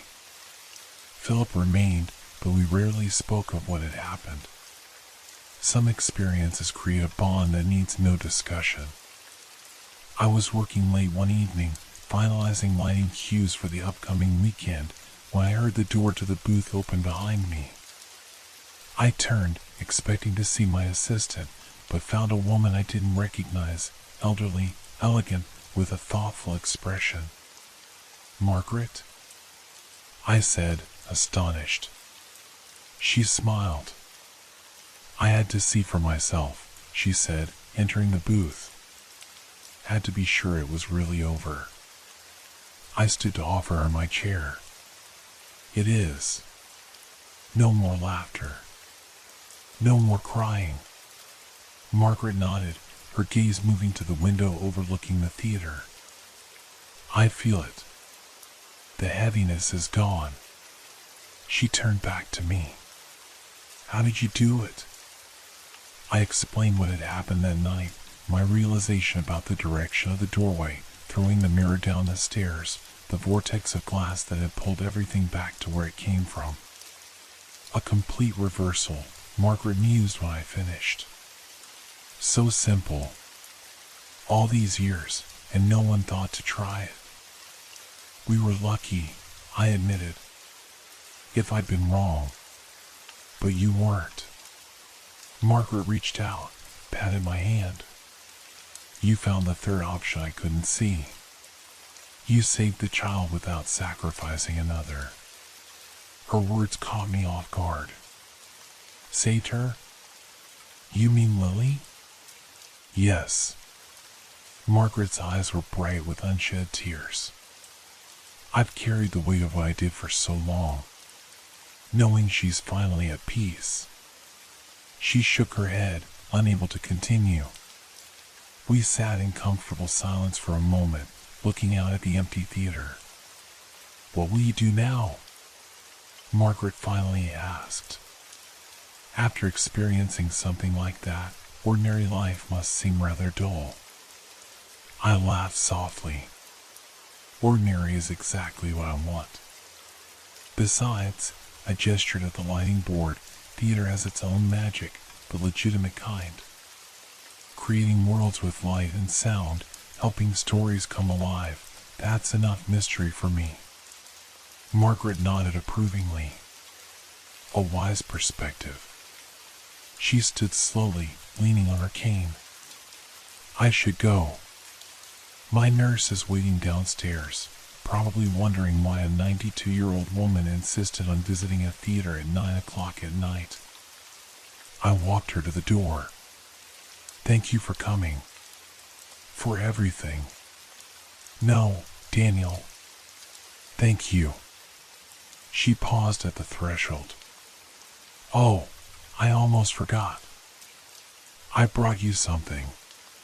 From her purse, she withdrew a small velvet pouch and placed it in my hand. What is this? I asked. Open it later, she said with a mysterious smile. Consider it a talisman. Just in case. After she left, I returned to the lighting booth and opened the pouch. Inside was a small shard of mirrored glass, no bigger than a coin, wrapped carefully in cloth. A note accompanied it from the original mirror. I kept it all these years. The only piece that didn't shatter when it hit Lily. Perhaps it's just a coincidence, but I've always felt it protected me somehow. Now it's yours. Guard it well. I stared at the fragment, wondering if I should dispose of it, bury it, throw it into the sea. But something told me Margaret was right. This wasn't a danger but a protection. A reminder. I tucked it back into its pouch and placed it in my desk drawer. Some mysteries weren't meant to be banished completely, only contained, understood, respected. That night, as I locked up the theater, I paused on the stage one last time, looking out at the empty seats. Good night, I said softly to the darkness. The theater creaked and settled in response, just an old building making ordinary sounds. Nothing more, nothing less. And that was exactly as it should be. Months later, I received a letter informing me of Margaret Collins' passing. She had died peacefully in her sleep, the letter said, with a smile on her face. Among her possessions had been a journal detailing her time at the Criterion, which she had requested be given to me. The final entry, dated the day after our visit to the theater, read simply, "It's over. The circle is broken. The glass dream has finally ended.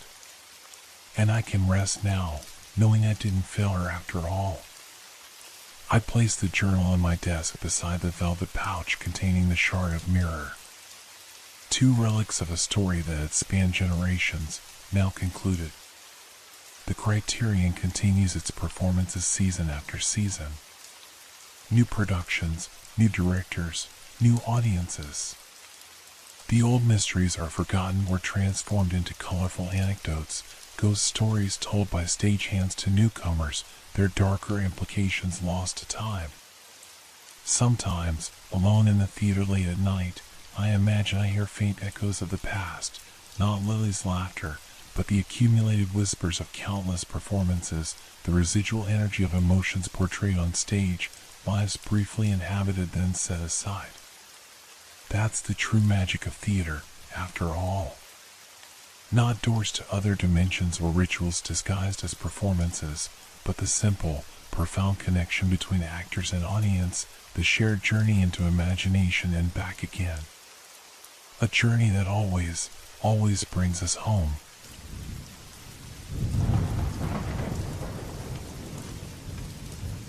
Have you ever felt that peculiar sensation of being watched when nobody's around? That feeling that makes the hair on your neck stand up straight, even when your rational mind insists you're alone? I never believed in ghosts or monsters lurking in shadows. Not until that abandoned carnival changed everything. My name is Daniel Mitchell, and what happened to me at Stillwater Park shouldn't have been possible. But here I am, trying to piece together fragments of reality that no longer make sense. It began with a flyer that appeared under my apartment door one Tuesday morning. Faded yellow paper with an illustration of a Ferris wheel in bold lettering that read, "Nightfall Carnival, where dreams and nightmares come alive." Below that, in smaller print, "One night only, Stillwater Park." Something about it seemed odd. Stillwater Park had been abandoned years ago after a series of accidents that the locals never discussed in detail. Just whispers about children going missing and carnival workers found in unnatural positions. The park had been chained up, left to rust and decay on the outskirts of our small town. I might have dismissed the flyer as a prank, but that afternoon my colleague Thomas mentioned receiving the same invitation. "Are you going?" he asked, excitement glimmering in his eyes. "I mean, it's weird they're reopening that place, but could be fun, right?"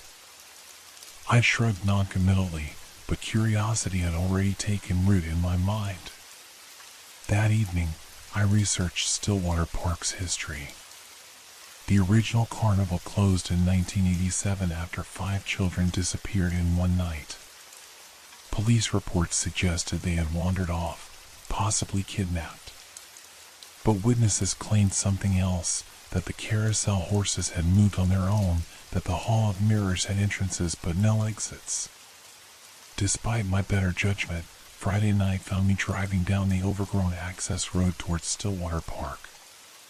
The strange thing was, I couldn't remember actually deciding to go. It felt like I was being pulled there by an invisible thread. As I approached, the carnival seemed to materialize out of the darkness. Lights twinkled through the trees, and faint calliope music drifted through the night air. The parking lot was filled with cars, which surprised me. I hadn't expected such a turnout for an event with minimal advertising. The entrance arch loomed before me, its paint peeling but somehow freshly lit with strings of colorful bulbs. Stillwater Park read the sign, though the flyer had called it Nightfall Carnival. A ticket booth stood empty, the small window open, with a stack of admission tickets sitting unattended.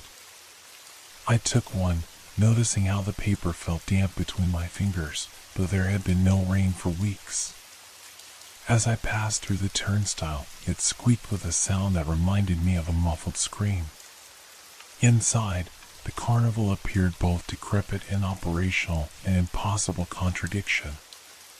Rust streaked down the sides of rides, yet they moved smoothly.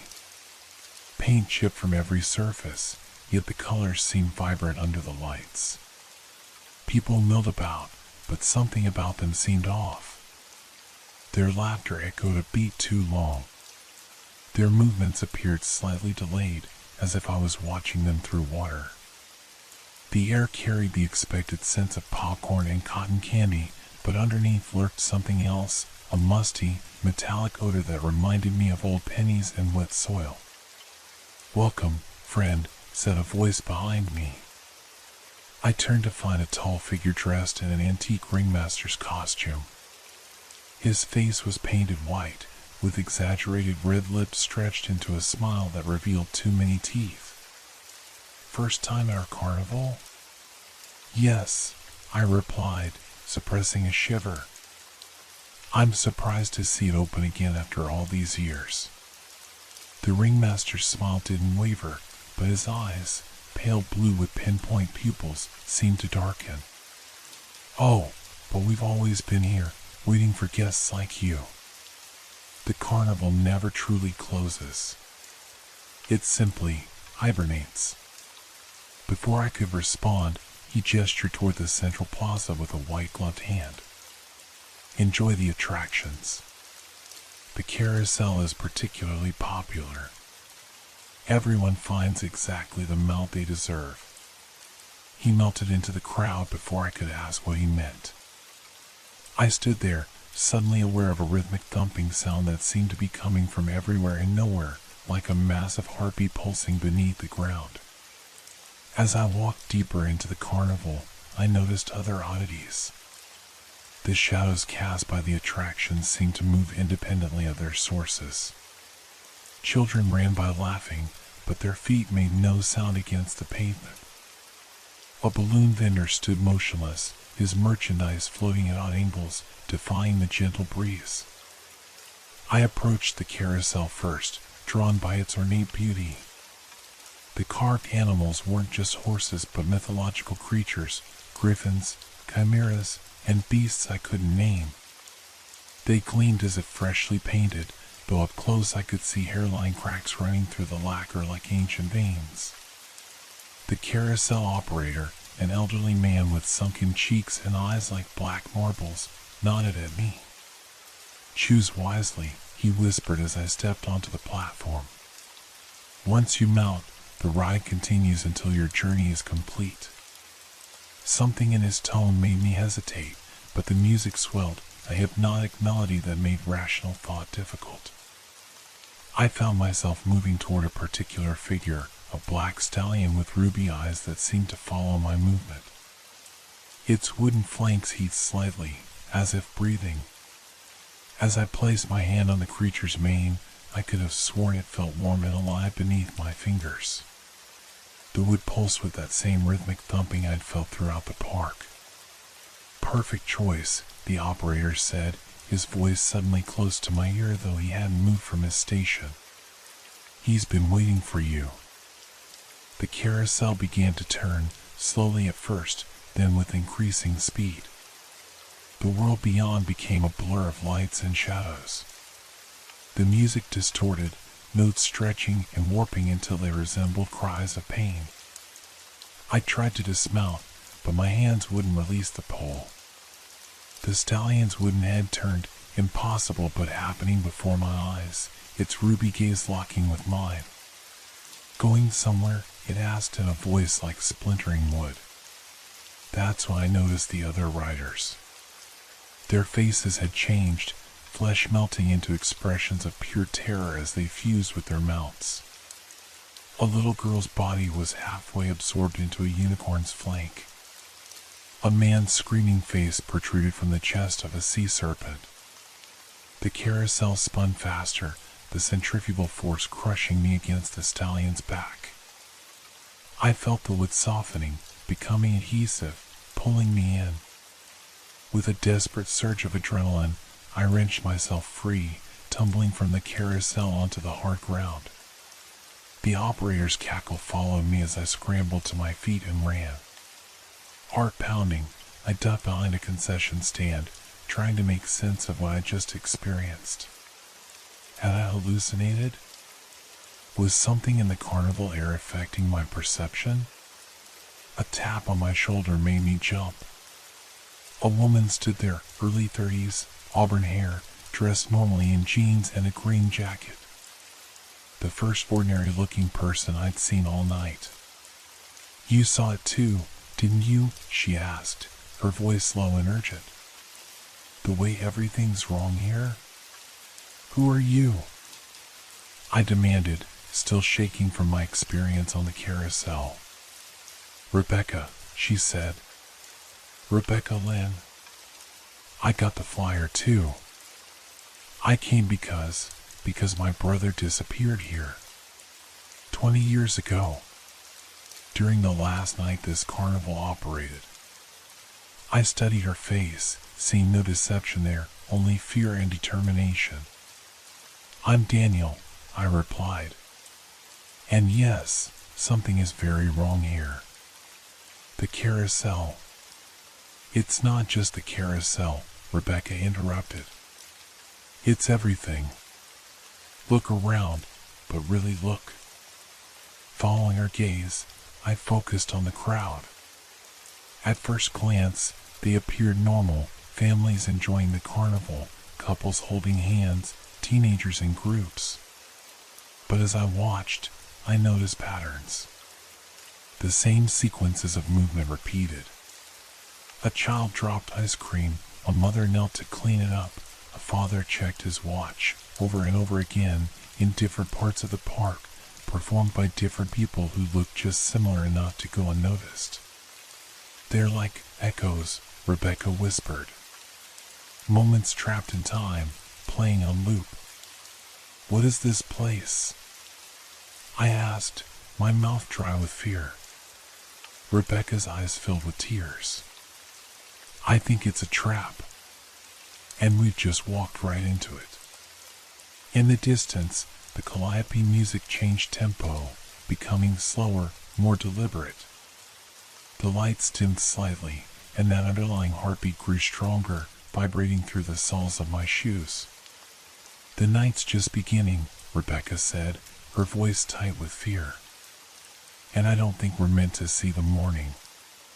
A high-pitched laugh cut through the air. The ringmaster, now standing atop the carousel, his arms spread wide as if embracing the night. Even from this distance, I could feel his gaze finding me, those pale eyes locking onto mine with predatory focus. "Welcome to the show," his voice boomed, somehow reaching every corner of the park. "Tonight's performance features two special guests who think they can break our rules." Rebecca grabbed my wrist. "Run," she whispered. "Not toward the exit, they'll be expecting that. We need to find the control room. Every carnival has one."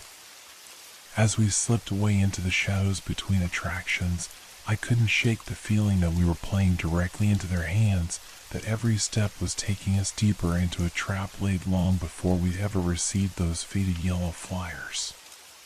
The night had only just begun, and already I understood one terrible truth. At Stillwater Park, the real show started when the patrons became the attractions.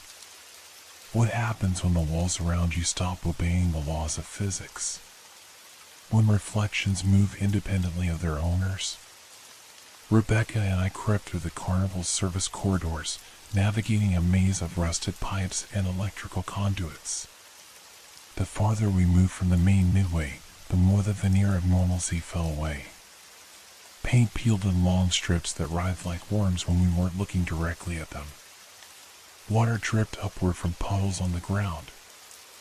"I used to have nightmares about this place after Jimmy disappeared," Rebecca whispered as we paused at an intersection. "In the dreams, the funhouse was the center of everything, the heart of whatever evil lived here." "The funhouse?" I echoed, remembering a decrepit building I'd glimpsed near the center of the carnival. She nodded grimly.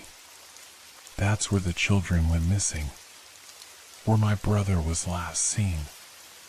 The newspapers said they wandered off, but I saw Jimmy enter that building. He never came out." A distant scream pierced the air, not the delighted shriek of a thrill-seeker, but something primal and agonized. We froze, listening as it faded into a gurgling moan. "They know we've left the main paths," Rebecca whispered. "We don't have much time." The service corridor ended at a rusted door marked "Maintenance Only." Beyond it lay a narrow passage between the back of the carnival attractions. From here, we could see the mechanics that powered the rides, except they weren't mechanical at all. Instead of gears and motors, pulsing, fleshy tubes ran through the structures. They throbbed with that same rhythmic beat that permeated the entire park. "Oh God," I breathed, fighting the urge to vomit. What is this? Rebecca's face had gone pale. It's alive. The whole carnival is alive. We moved cautiously, staying close to the shadows. Ahead loomed the back of the funhouse, its exterior weathered and sagging like diseased skin. A small door, unmarked, was set into the rear wall. That must lead to the control room, Rebecca said. If we can get inside, maybe we can find out what happened to the missing children. What happened to Jimmy? As we approached, a sound stopped us cold, the soft shuffle of footsteps and the unmistakable giggle of a child. We pressed ourselves against the wall as a small figure skipped past the end of the alley. It looked like a young boy, perhaps 8 years old, dressed in clothes from another era, corduroy pants, suspenders, and a cap pulled low over his face. "Jimmy?" Rebecca whispered, her voice breaking. The boy paused, then slowly turned toward us. When he lifted his head, I had to stifle a scream. Where his face should have been was a mirror, reflecting our horrified expressions back at us. But worse than that, our reflections were smiling, even as we stood frozen in terror. The mirror-faced boy tilted his head curiously, then raised one finger to where his lips should have been, making a shushing motion. Without warning, he darted away. "Wait!" Rebecca called, starting forward. I grabbed her arm. "That's not your brother." "It can't be." "But it was wearing Jimmy's clothes," she insisted, tears streaming down her face. "The same clothes he had on the day he disappeared."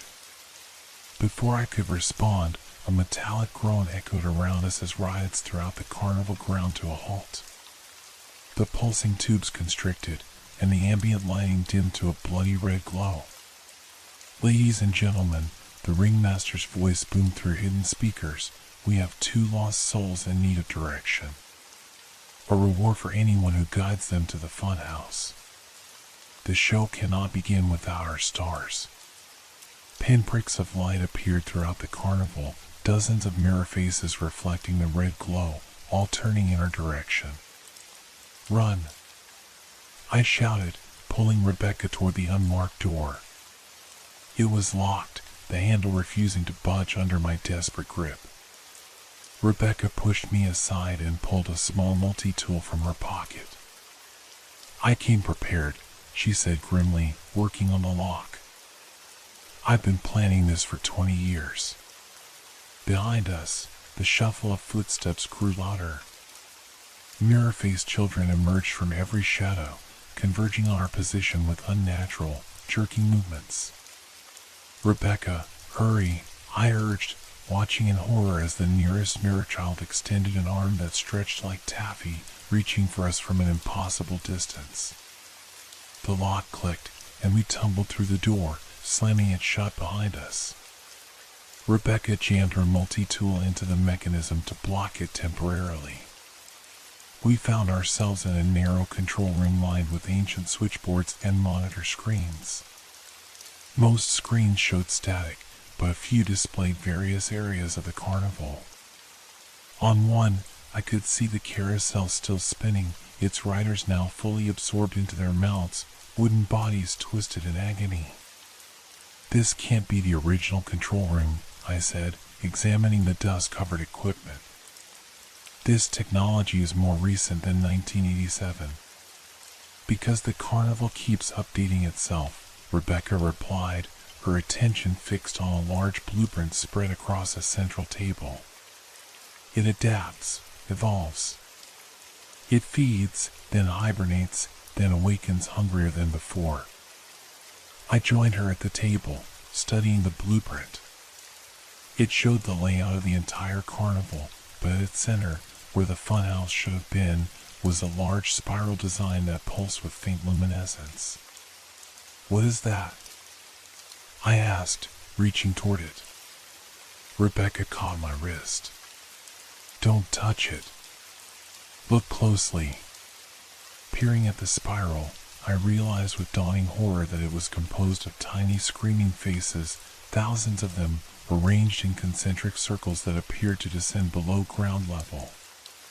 The missing people, Rebecca whispered. Not just from 1987, but from before. Every time the carnival appears. A rhythmic pounding shook the door, the mirror children trying to break through. The jamming tool wouldn't hold for long. Rebecca moved quickly to the control panels, flipping switches and turning dials with surprising confidence.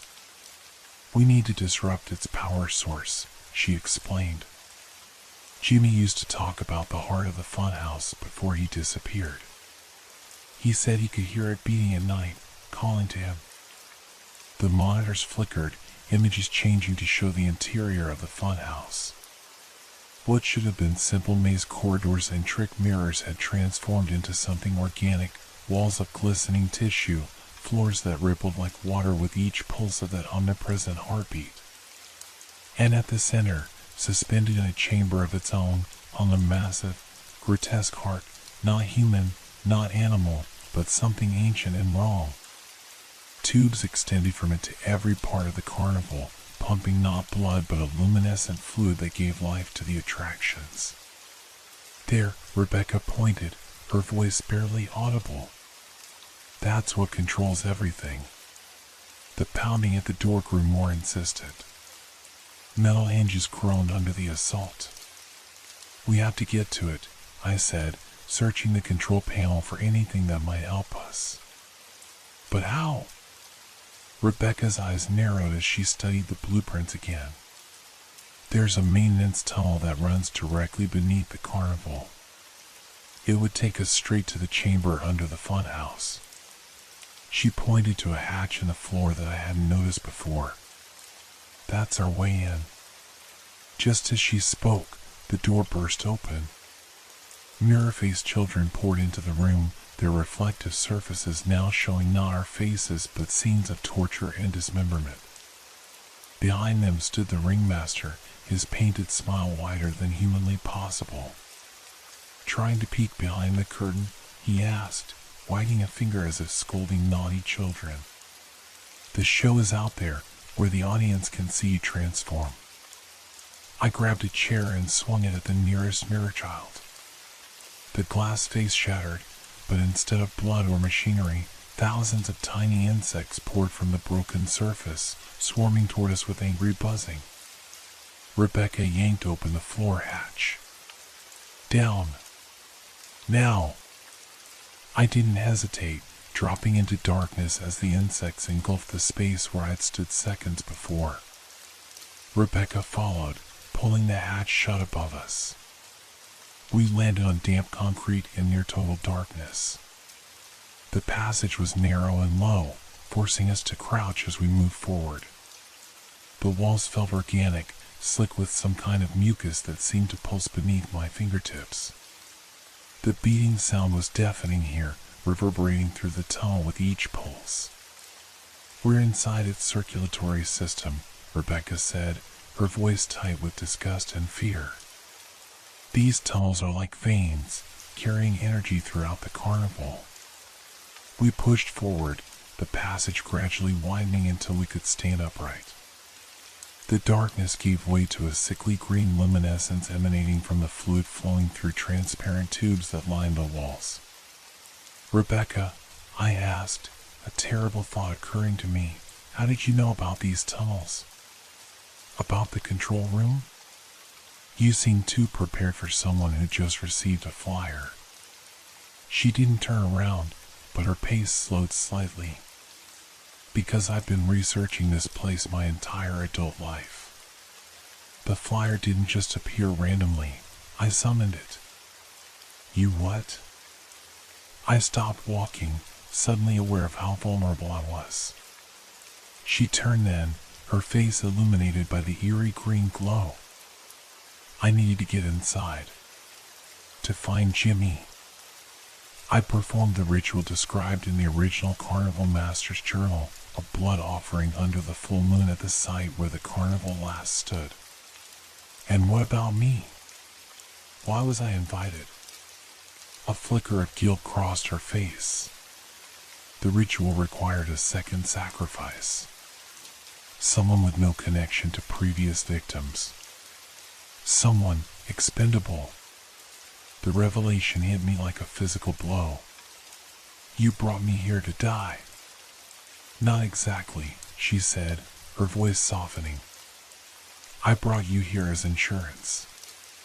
The carnival always takes someone, but it doesn't have to be you. It could be me. I'm prepared for that possibility if it means saving Jimmy. Before I could respond, a wet, slithering sound echoed from behind us. We both turned to see the tunnel walls contracting, squeezing inward like an esophagus preparing to swallow. It knows we're here, Rebecca gasped. Run. We sprinted forward as the tunnel convulsed around us. The tubes on the walls burst, spraying us with luminescent fluid that burned where it touched skin. Ahead, the passage opened into a vast chamber, the same heart chamber we'd seen on the monitors. The heart itself was even more horrifying in person, a massive, misshapen organ that appeared cobbled together from dozens of smaller hearts. Human hearts. They beat in disturbing synchronicity, connected by those same fleshy tubes we'd seen throughout the carnival. And surrounding the heart, suspended in midair, were children. Dozens of them, their bodies partially translucent, faces frozen in eternal screams. Among them, nearest to the heart, hung a boy in corduroy pants and suspenders, his face still intact, unlike the mirror children outside. Jimmy, Rebecca breathed, reaching toward him. Oh God, Jimmy. The boy's eyes flickered open at the sound of her voice. They were hollow, empty, but a spark of recognition flared briefly within them. Becca, he whispered, his voice strangely distorted. You came back. I promised I would, she sobbed. I'm going to get you out. Jimmy's expression twisted into something that wasn't quite a smile. Nobody leaves the carnival, Becca. We become part of it. Forever. As if responding to his words, the heart pulsed violently, and the chamber filled with the ringmaster's laughter, though he was nowhere to be seen. Welcome to the main attraction, his voice echoed, where our guests become permanent exhibits. The floor beneath us shifted, transforming from solid concrete to the same glistening tissue as the walls. It began to pull at our feet, slowly but inexorably drawing us toward the heart. As Rebecca struggled to reach her brother, I noticed something on the opposite side of the chamber, a control panel similar to the one we found earlier, but older, crusted with decades of organic growth. Rebecca! I shouted over the now deafening heartbeat. The controls. We might be able to shut it down. She turned, conflict clear on her face as she looked between Jimmy and the panel. But Jimmy will die with the rest of us if we don't stop this thing. I cut in, fighting against the pulling floor to move toward the panel. Rebecca hesitated only a moment longer before joining my struggle. Together, we pushed through the grabbing tissue, leaving footprints that sealed themselves behind us. The control panel was ancient, its switches and dials reminiscent of early 20th century technology. At its center was a large lever behind red glass marked emergency shutdown. This has to be it, I said, smashing the glass with my elbow. Blood welled from the cut, dripping onto the panel, which seemed to drink it eagerly. Behind us, Jimmy's voice had changed, becoming deeper, multi-toned, as if many voices spoke through him.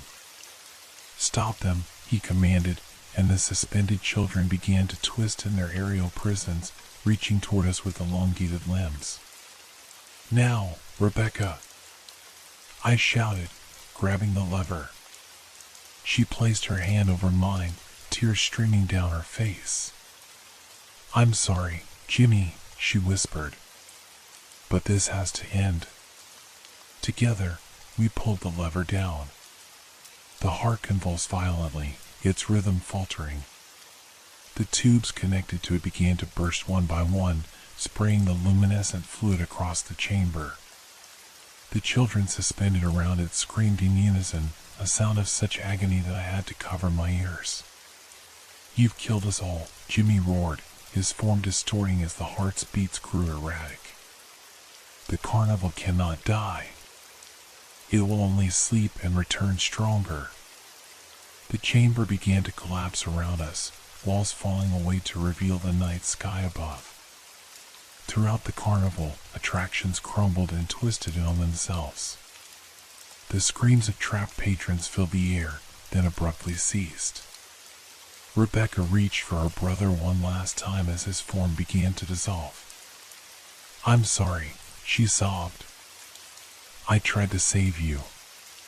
Jimmy's face flickered between innocence and malevolence, child and monster. "Don't you understand yet, Becca?" he whispered as his body faded. "I never wanted to be saved." The ground opened beneath us, and we were falling, tumbling through darkness as the world collapsed around us.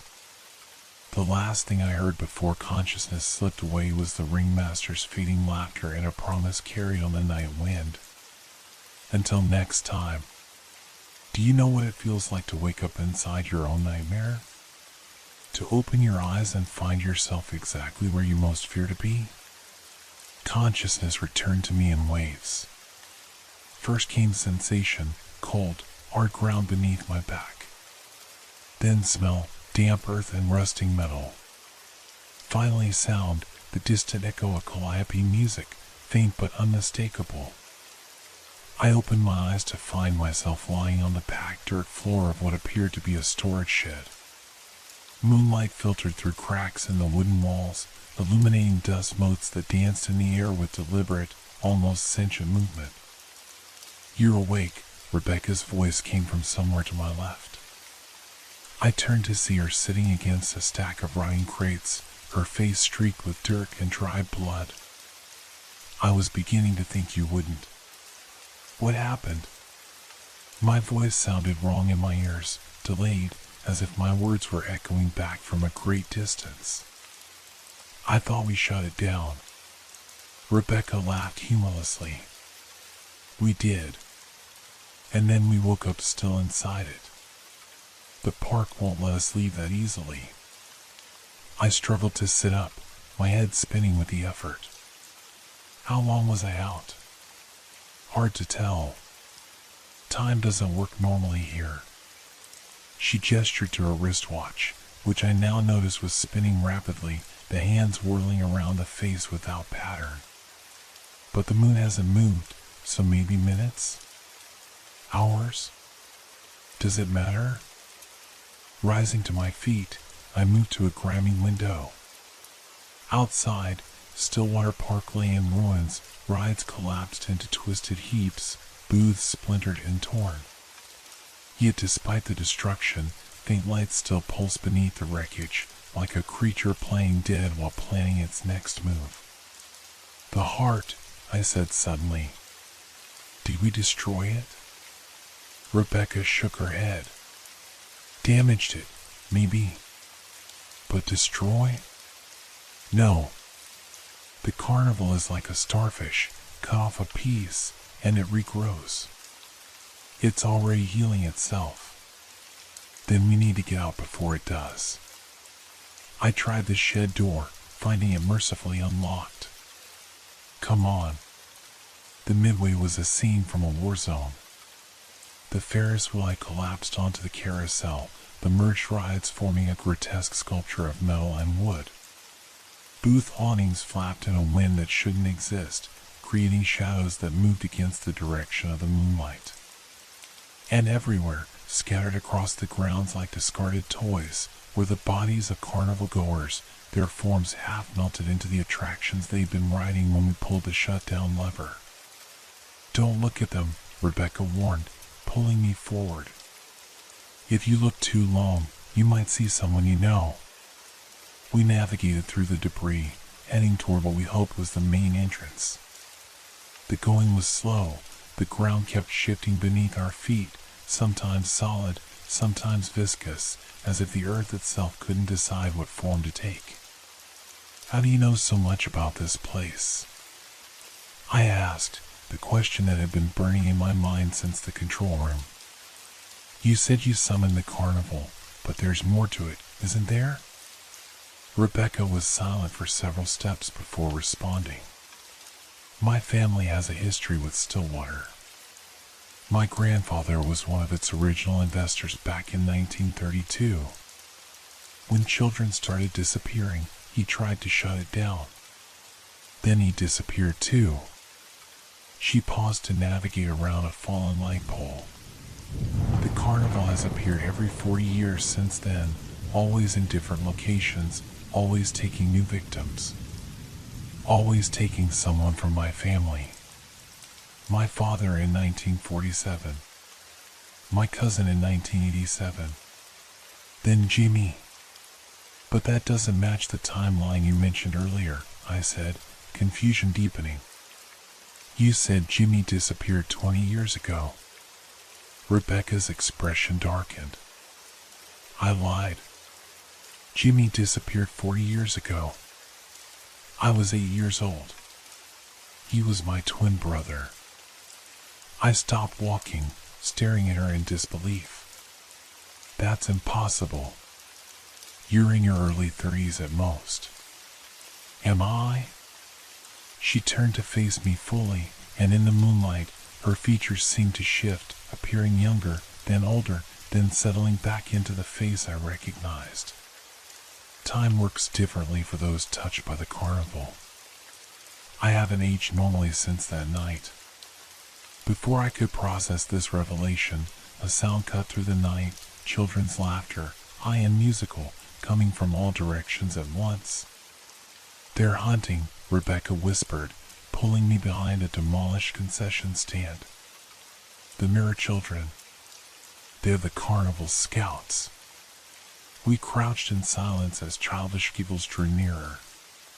Through a gap in the wreckage, I could see them, a dozen mirror-faced children skipping through the ruins in perfect formation. Their reflective surfaces now showed not our faces but scenes from the carnival's past, moments of joy abruptly transitioning to horror as rides malfunctioned and attractions turned deadly. Among them walked a familiar figure, Jimmy, still human-faced but with eyes that glowed faintly green in the darkness. Rebecca tensed beside me.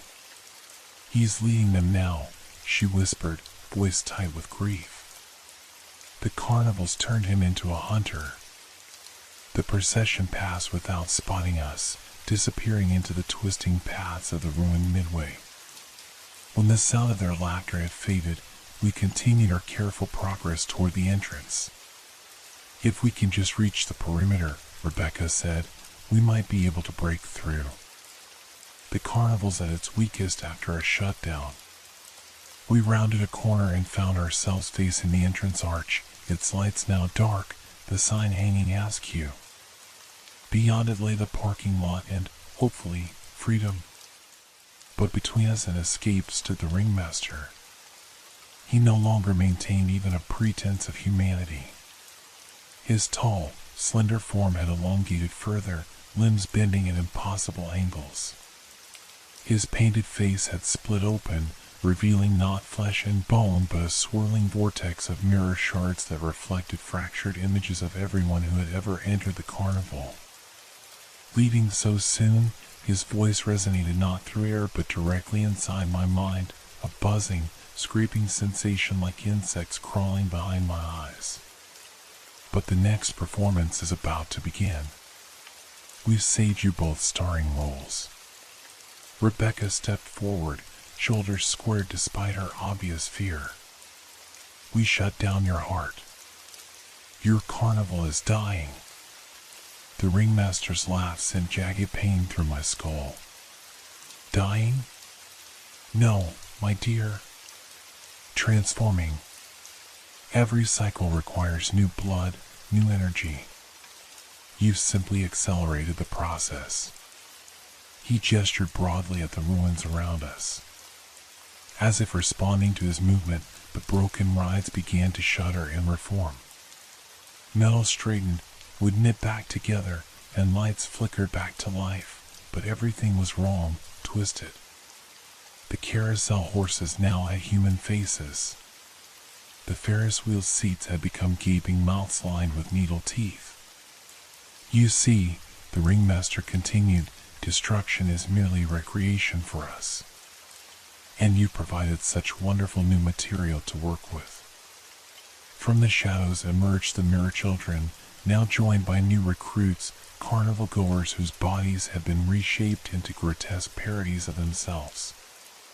Among them was Thomas from my office, his lower body now fused into a unicycle, his torso bending backward at an impossible angle as he pedaled forward with a frozen smile.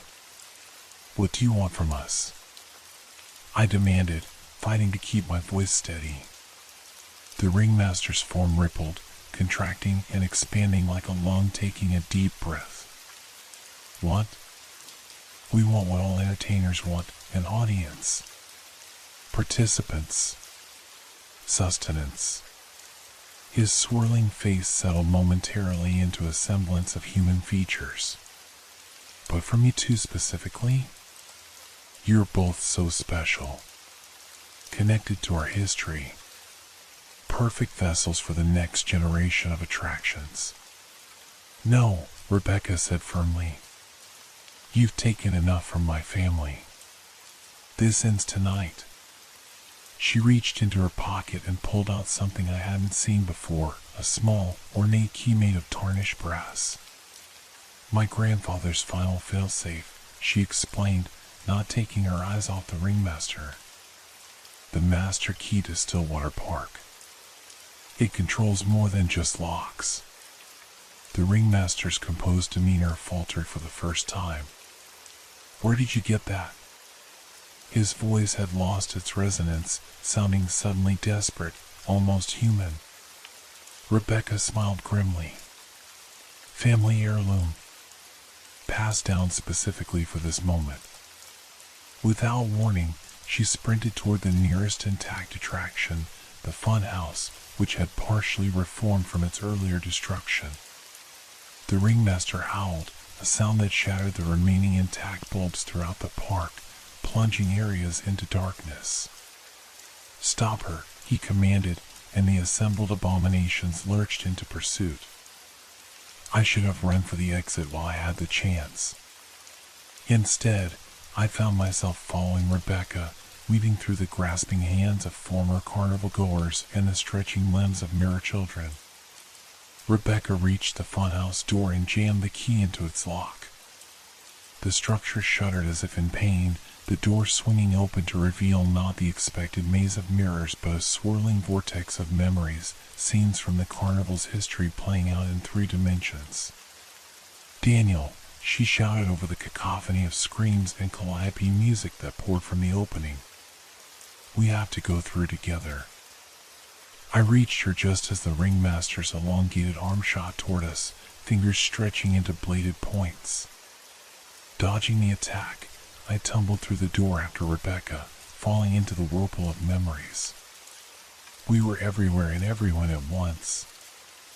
I saw Stillwater Park on its opening day in 1932, pristine rides gleaming in the summer sun, families laughing without fear. In the same moment, I witnessed the aftermath of its first tragedy, a carousel horse breaking free, impaling a child as his parents watched in horror. The scenes shifted rapidly around us as we fell through the vortex of time. The park in 1947, its paint dulled by war years but still operational. A man who looked remarkably like Rebecca, her father, arguing with a carnival barker outside the Hall of Mirrors. Hours later, the same man writing frantically in a journal by lamplight, the pages stained with something darker than ink. 1987, Jimmy and a young Rebecca, holding hands as they approached the funhouse. The moment when Jimmy's fingers slipped from hers. Her screams as he vanished behind doors that shouldn't have opened. And through all these fractured memories, a constant presence, the ringmaster, sometimes human in appearance, sometimes monstrous, always watching with those pale, hungry eyes. Focus, Daniel. Rebecca's voice pierced through the chaos. She gripped my arm, anchoring me as reality threatened to splinter. We need to find the original heart. Original heart? I gasped, struggling to keep my mind intact as decades of horror bombarded my senses. Before it was mechanical, before the carousel and the rides, there was something else. Something my grandfather discovered and tried to contain. Rebecca pulled me through the swirling memories toward a pulsing light at the center of the vortex. The carnival wasn't built around an attraction. It was built as a prison. We pushed through the final layer of memories and found ourselves in a place that defied comprehension, a vast circular chamber that seemed to exist outside normal space. The walls were lined with mirrors that reflected not our image but windows into other times and places where versions of Stillwater Park existed simultaneously. And in the center, suspended in midair, hung an object that only superficially resembled a heart. Its true form was impossible to describe, a mass of shifting geometries that hurt my eyes to look at directly, pulsing with a rhythm that made my own heartbeat struggle to match it. Below this abomination was an altar of sorts, and chained to it, a human figure. Emaciated, ancient, yet somehow still alive, the man's eyes opened as we approached. They were clear and sane despite his horrific condition. "Grandfather?" Rebecca whispered in disbelief. The man's cracked lips moved with visible effort. "Rebecca, you've grown so much." His voice was a dry whisper. "You found the key." "I did," she replied, tears streaming down her face. "I've come to end this." Her grandfather's eyes closed briefly in relief. "Then there's still hope. The heart, it's not from our world. Your grandmother and I found it while exploring caves beneath this land. We didn't understand what it was, only that it had power. We tried to contain it with the carnival, binding it with engineered attractions designed to channel and limit its influence. But it broke free," I said, understanding dawning. "It took control of the containment system." The old man nodded weakly. "It feeds on emotion, particularly fear, wonder, excitement. The carnival was perfect. We thought we were using it, but it was using us all along." He struggled against his chains. "It keeps me alive to maintain the binding spells. As long as I live, it cannot fully escape into your world." Rebecca knelt beside him. "That's why it took Jimmy and Dad. It needed someone with our bloodline as a backup if you ever died." A thunderous crack shook the chamber. In one of the mirror windows, I saw the ringmaster and his followers reaching the funhouse door, pounding to break through. "They're coming," I warned. "We need to act now." Rebecca's grandfather gestured urgently to the key still clutched in her hand. "The key, it's not just for locks. It's the master control. My final contingency.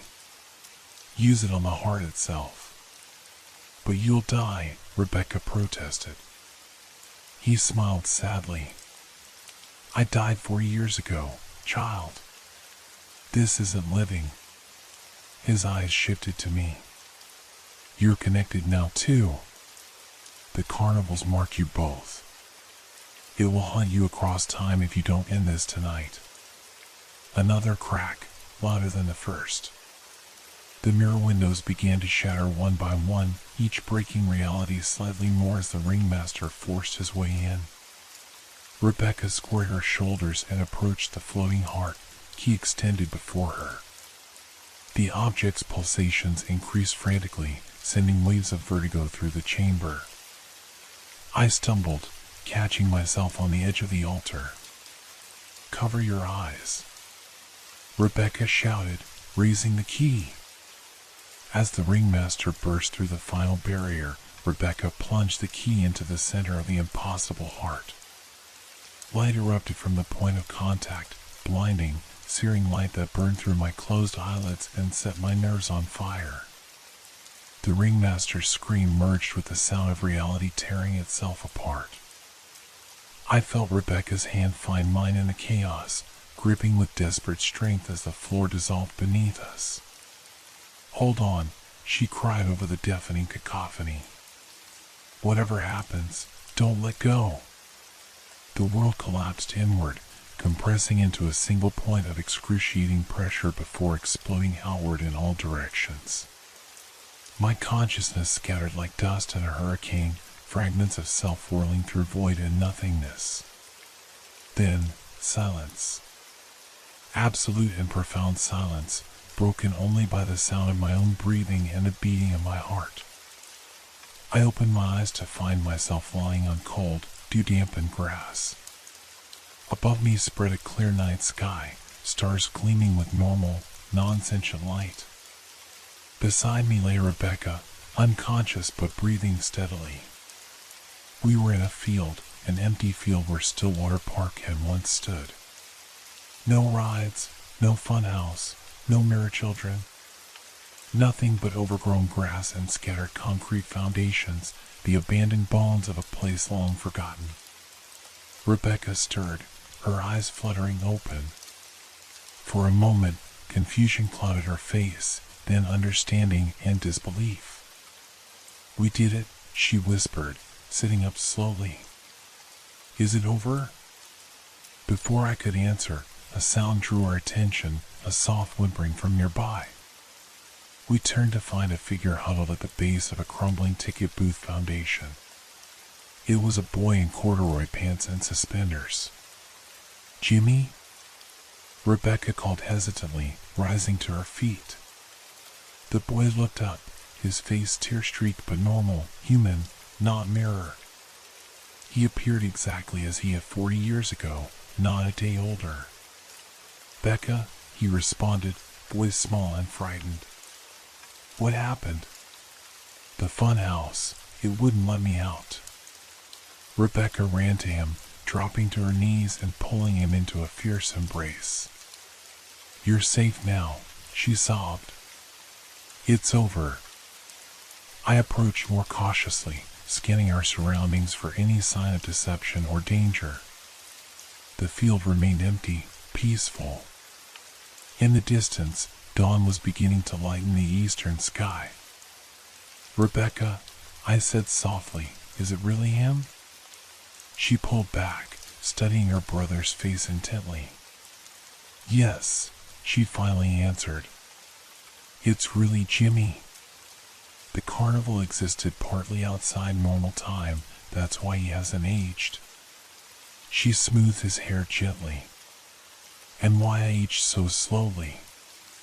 As I watched this reunion, something caught my eye, a small mark on Jimmy's wrist, barely visible in the pre-dawn light. A tiny image that looked like a carnival mask, etched into his skin like a tattoo. I glanced down at my own wrist and felt my blood run cold. The same mark stained my skin, and when I looked at Rebecca again, I saw it peeking from beneath her sleeve as well. Before I could speak, a distant sound drifted through the air, so faint it might have been imagination. The tinkling notes of a calliope, playing somewhere just beyond hearing. Jimmy's head snapped up, his eyes widening in terror. "It's not over," he whispered. "It's never over." Rebecca pulled him closer. "No, we destroyed it. The heart is gone." "Not gone," Jimmy replied, his voice suddenly older than his years. "Just scattered. Waiting to reform." He looked directly at me, his eyes reflecting knowledge no child should possess. It marked us. All three of us. Wherever we go, pieces of it will follow, drawn to the connection. The realization settled over me like a shroud. We hadn't escaped. We'd merely dispersed the entity, forced it into dormancy. And in 40 years, or perhaps sooner, it would call its fragments home, using us as beacons. In the growing light of dawn, the three of us sat in silence, marked survivors of a nightmare that had only granted us a temporary reprieve. The carnival would return. The show would continue. And somewhere in the distance, too faint to be certain, calliope music played on the morning breeze. Have you ever noticed how certain dates feel heavy with significance even before anything happens? How the air itself seems charged with anticipation, with memory. 10 years to the day after we destroyed the carnival's heart, I woke with my scar burning for the first time since that night. The faded mask on my wrist had turned angry red overnight, pulsing with each heartbeat as if something beneath my skin was struggling to emerge. I called Rebecca immediately. We hadn't spoken in months, both of us trying to build separate lives, to pretend we could leave the nightmare behind us. But neither of us had moved far from that empty lot. Some anchors remain, even when what they're tethered to has disappeared. Yours too? She asked without preamble when she answered. Since I woke up, I confirmed. What does it mean? Her breath caught audibly. I don't know. The journal never mentioned this possibility. I thought with the heart destroyed in Jimmy's sacrifice. She didn't finish, but she didn't need to. We had both believed it was over, not just dormant, but ended. Now that certainty crumbled like ash. Meet me at the cafe on Willow Street, she said. 1 hour. Bring anything the carnival ever touched. The only such item I possessed was the yellow flyer, preserved in a lockbox as a reminder of what we'd faced. I retrieved it, disturbed to find the colors more vibrant than they'd been in years, the paper somehow fresher. The cafe was nearly empty when I arrived, just a barista who looked half asleep and Rebecca, seated in the farthest corner with her grandfather's journal and a stack of newspapers spread before her. She'd aged in the decades since our escape, gray now dominating her once auburn hair, lines of perpetual vigilance etched around her eyes. The scar on her wrist glowed angry red against her pale skin. It's happening everywhere, she said without greeting, gesturing to the newspapers. Look. I scanned the headlines she'd circled. 5 children missing from summer camp, unexplained animal deaths plague Midwest town, strange lights reported over abandoned fairgrounds. Different locations, different phenomena, but a pattern emerged. A familiar pattern. It's rebuilding itself, I said, the realization like ice water in my veins. But how? We destroyed the heart. Rebecca opened the journal to a page I hadn't seen before, covered in diagrams that made my eyes hurt to look at them. My grandfather theorized that the entity we call the heart exists in more dimensions than we can perceive. What we destroyed was its 3-dimensional manifestation, but not its entirety. Like cutting off the tip of an iceberg, I suggested. More like cutting off a fingertip that can grow back into an entire hand, she corrected grimly. The carnival is regenerating, but differently this time. Instead of manifesting in a single location, it's spreading itself across multiple sites simultaneously. Adapting, I realized. It learned from its destruction. It's making itself harder to defeat by spreading out. Rebecca nodded grimly. Precisely. And these marks. She touched her wrist. They're not just scars. They're conduits. The carnival is using us, all of us who survived, as anchors to pull itself back into our reality. I stared at the news clippings again, seeing the pattern with sickening clarity. Each incident centered around someone who had survived that night 10 years ago. Former carnival goers who escaped the destruction, scattered across the country but forever connected. What about Jimmy? I asked, dreading the answer. Rebecca's eyes clouded with grief. He's gone. I woke up this morning and found his bed empty. Just this on his pillow. She slid a small, worn ticket stub across the table. The paper was yellowed with age, but the red letters still gleamed unnaturally bright.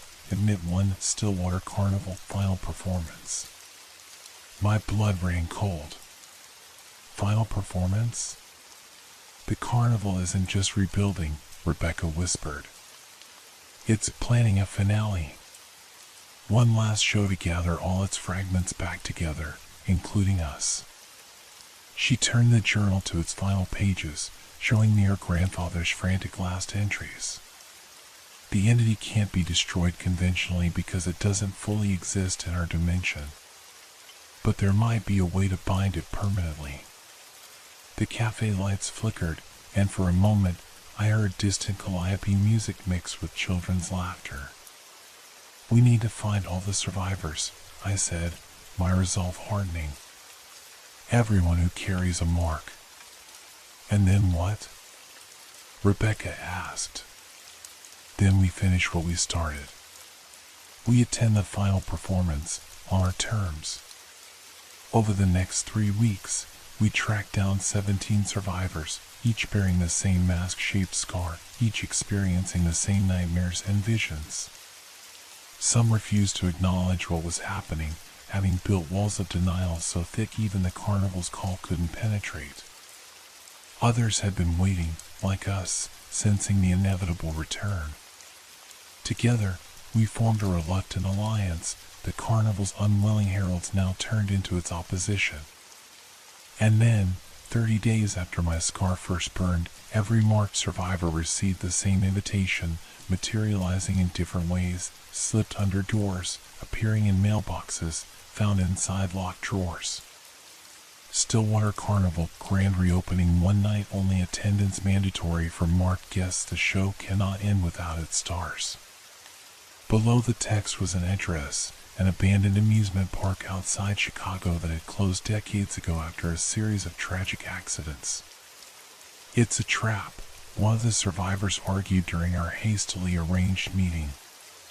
If we go, we're delivering exactly what it wants. And if we don't go, Rebecca countered, it will keep hunting us, picking us off one by one, and growing stronger with each victim. The night of the grand reopening arrived with unnatural weather, a perfectly clear sky despite forecasts of storms, the air unnaturally still.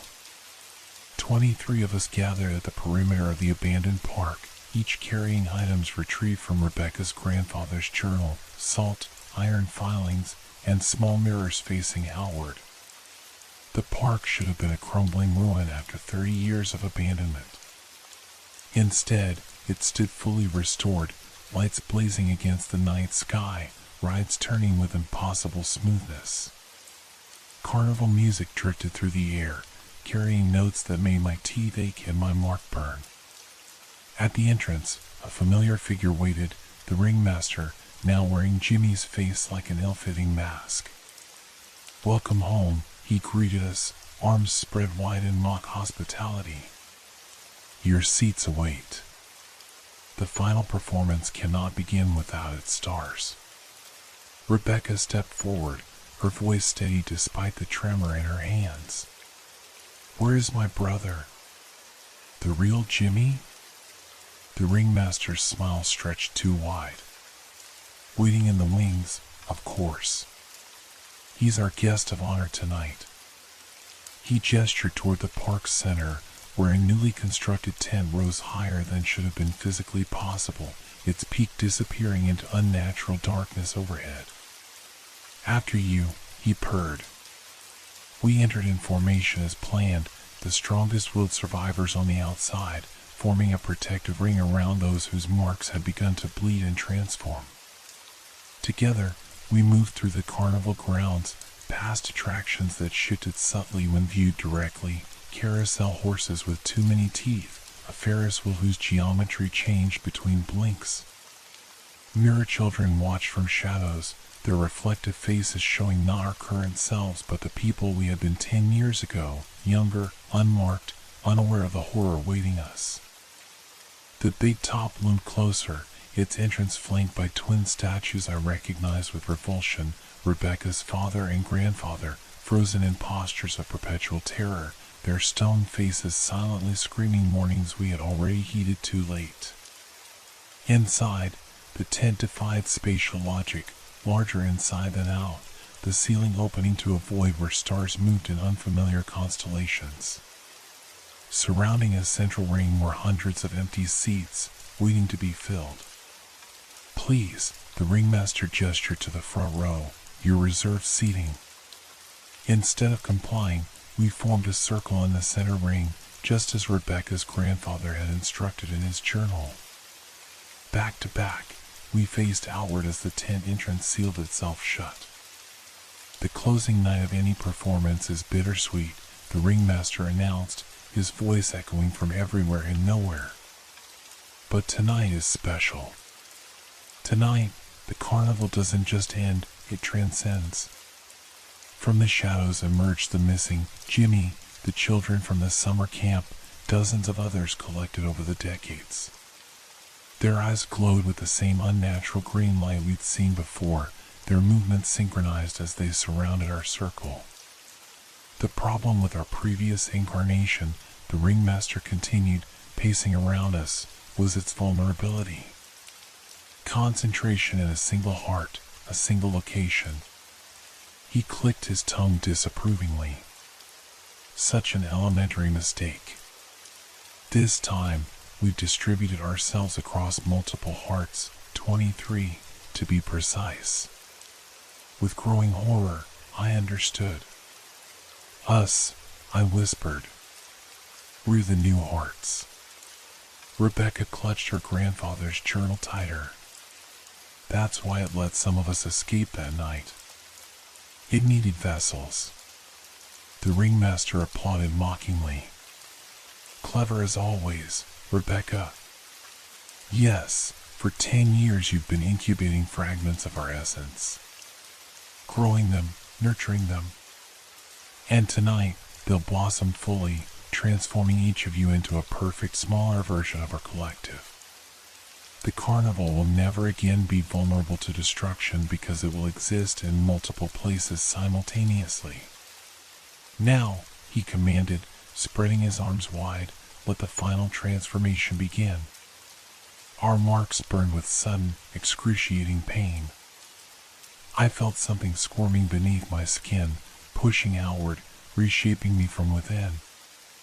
Around our circle, several survivors fell to their knees, crying out as their bodies began to contort. "Now!" Rebecca shouted over the cacophony. "The binding ritual. Before we lose ourselves." With trembling hands, we each retrieved the small mirrors we brought, positioning them to face inward toward our circle rather than outward as we carried them. As the first survivor completed the movement, a flash of light leapt from mirror to mirror, forming a web of illumination between us. "What is this?" the ringmaster demanded, his composure fracturing. "What are you doing?" Rebecca's voice rose, reciting from memory the words her grandfather had written, that which exists between dimensions can be trapped between reflections. That which feeds on fear can starve on hope. That which divides can be bound through willing sacrifice. "Stop them," the ringmaster shrieked, but as the possessed carnival goers moved toward us, they hit an invisible barrier created by the interconnected mirrors. "The final ingredient," Rebecca continued, her voice strengthening as she pulled out the brass key we used 10 years before, somehow restored, gleaming in the unnatural light. "The willing sacrifice of one who shares the carnival's blood." Understanding dawned on the ringmaster's face. "No!" he howled, hurling himself against the mirror barrier. Rebecca looked at me one last time, her eyes clear despite the corruption spreading visibly through her veins. "Find Jimmy," she whispered. "Take care of him." Before I could stop her, she plunged the key into her own chest, directly over her heart. Light erupted from the wound, not blood but pure, searing illumination that reflected and amplified through our circle of mirrors, growing exponentially brighter until it was impossible to look directly at her. The ringmaster's screams merged with those of every possessed carnival entity as the light touched them, burning away the corruption. The ground beneath us trembled violently, the tent collapsing inward as reality itself seemed to fold around us. "Rebecca!" I shouted, reaching for her through the blinding light, but my hands passed through empty air. Then, silence. Complete and absolute. When my vision cleared, we stood in the true abandoned amusement park, decrepit rides overgrown with decades of vegetation, everything exactly as it should have been. Around me, the survivors looked at their wrists in amazement as our scars faded before our eyes, leaving unmarked skin behind. And there, in the center where Rebecca had stood, sat Jimmy, the real Jimmy, adult now and unconscious but breathing steadily. Later, after ambulances had come and explanations had been invented for authorities, Jimmy told us what had happened from his perspective, 40 years spent in a place between worlds, watching the carnival regenerate itself again and again, each time growing more cunning, more adaptable. Rebecca found a way to create a permanent binding, he explained weakly from his hospital bed. Not by destroying the carnival, but by containing it within herself and removing it from our dimension entirely. She sacrificed her existence here to become its eternal prison elsewhere. "Is it over then?" one of the survivors asked. "Truly over?" Jimmy nodded slowly. "The carnival can never return to this world." She made sure of that. 10 years have passed since that night. The survivors have scattered again, rebuilding lives free from nightmares and burning scars. Jimmy lives with me now, still adjusting to a world that moved on without him, learning to exist without his twin sister. Sometimes at night, I think I hear calliope music in the distance, but it no longer fills me with dread. I like to think it's Rebecca's way of letting us know she's still fighting, still containing the darkness so it can never touch our world again. The carnival taught me that some battles can't be won through destruction, some enemies are too fundamentally woven into reality for that. But with willing sacrifice, with perfect love, even the most ancient horrors can be bound. I still visit fairgrounds occasionally, watching ordinary people enjoy ordinary rides without fear. And sometimes, when the lights are just right and the music hits a certain note, I whisper thank you to the space between dimensions where I know she can hear me. Because sometimes, the most terrifying truth isn't that monsters exist, it's recognizing what we're willing to become to stop them.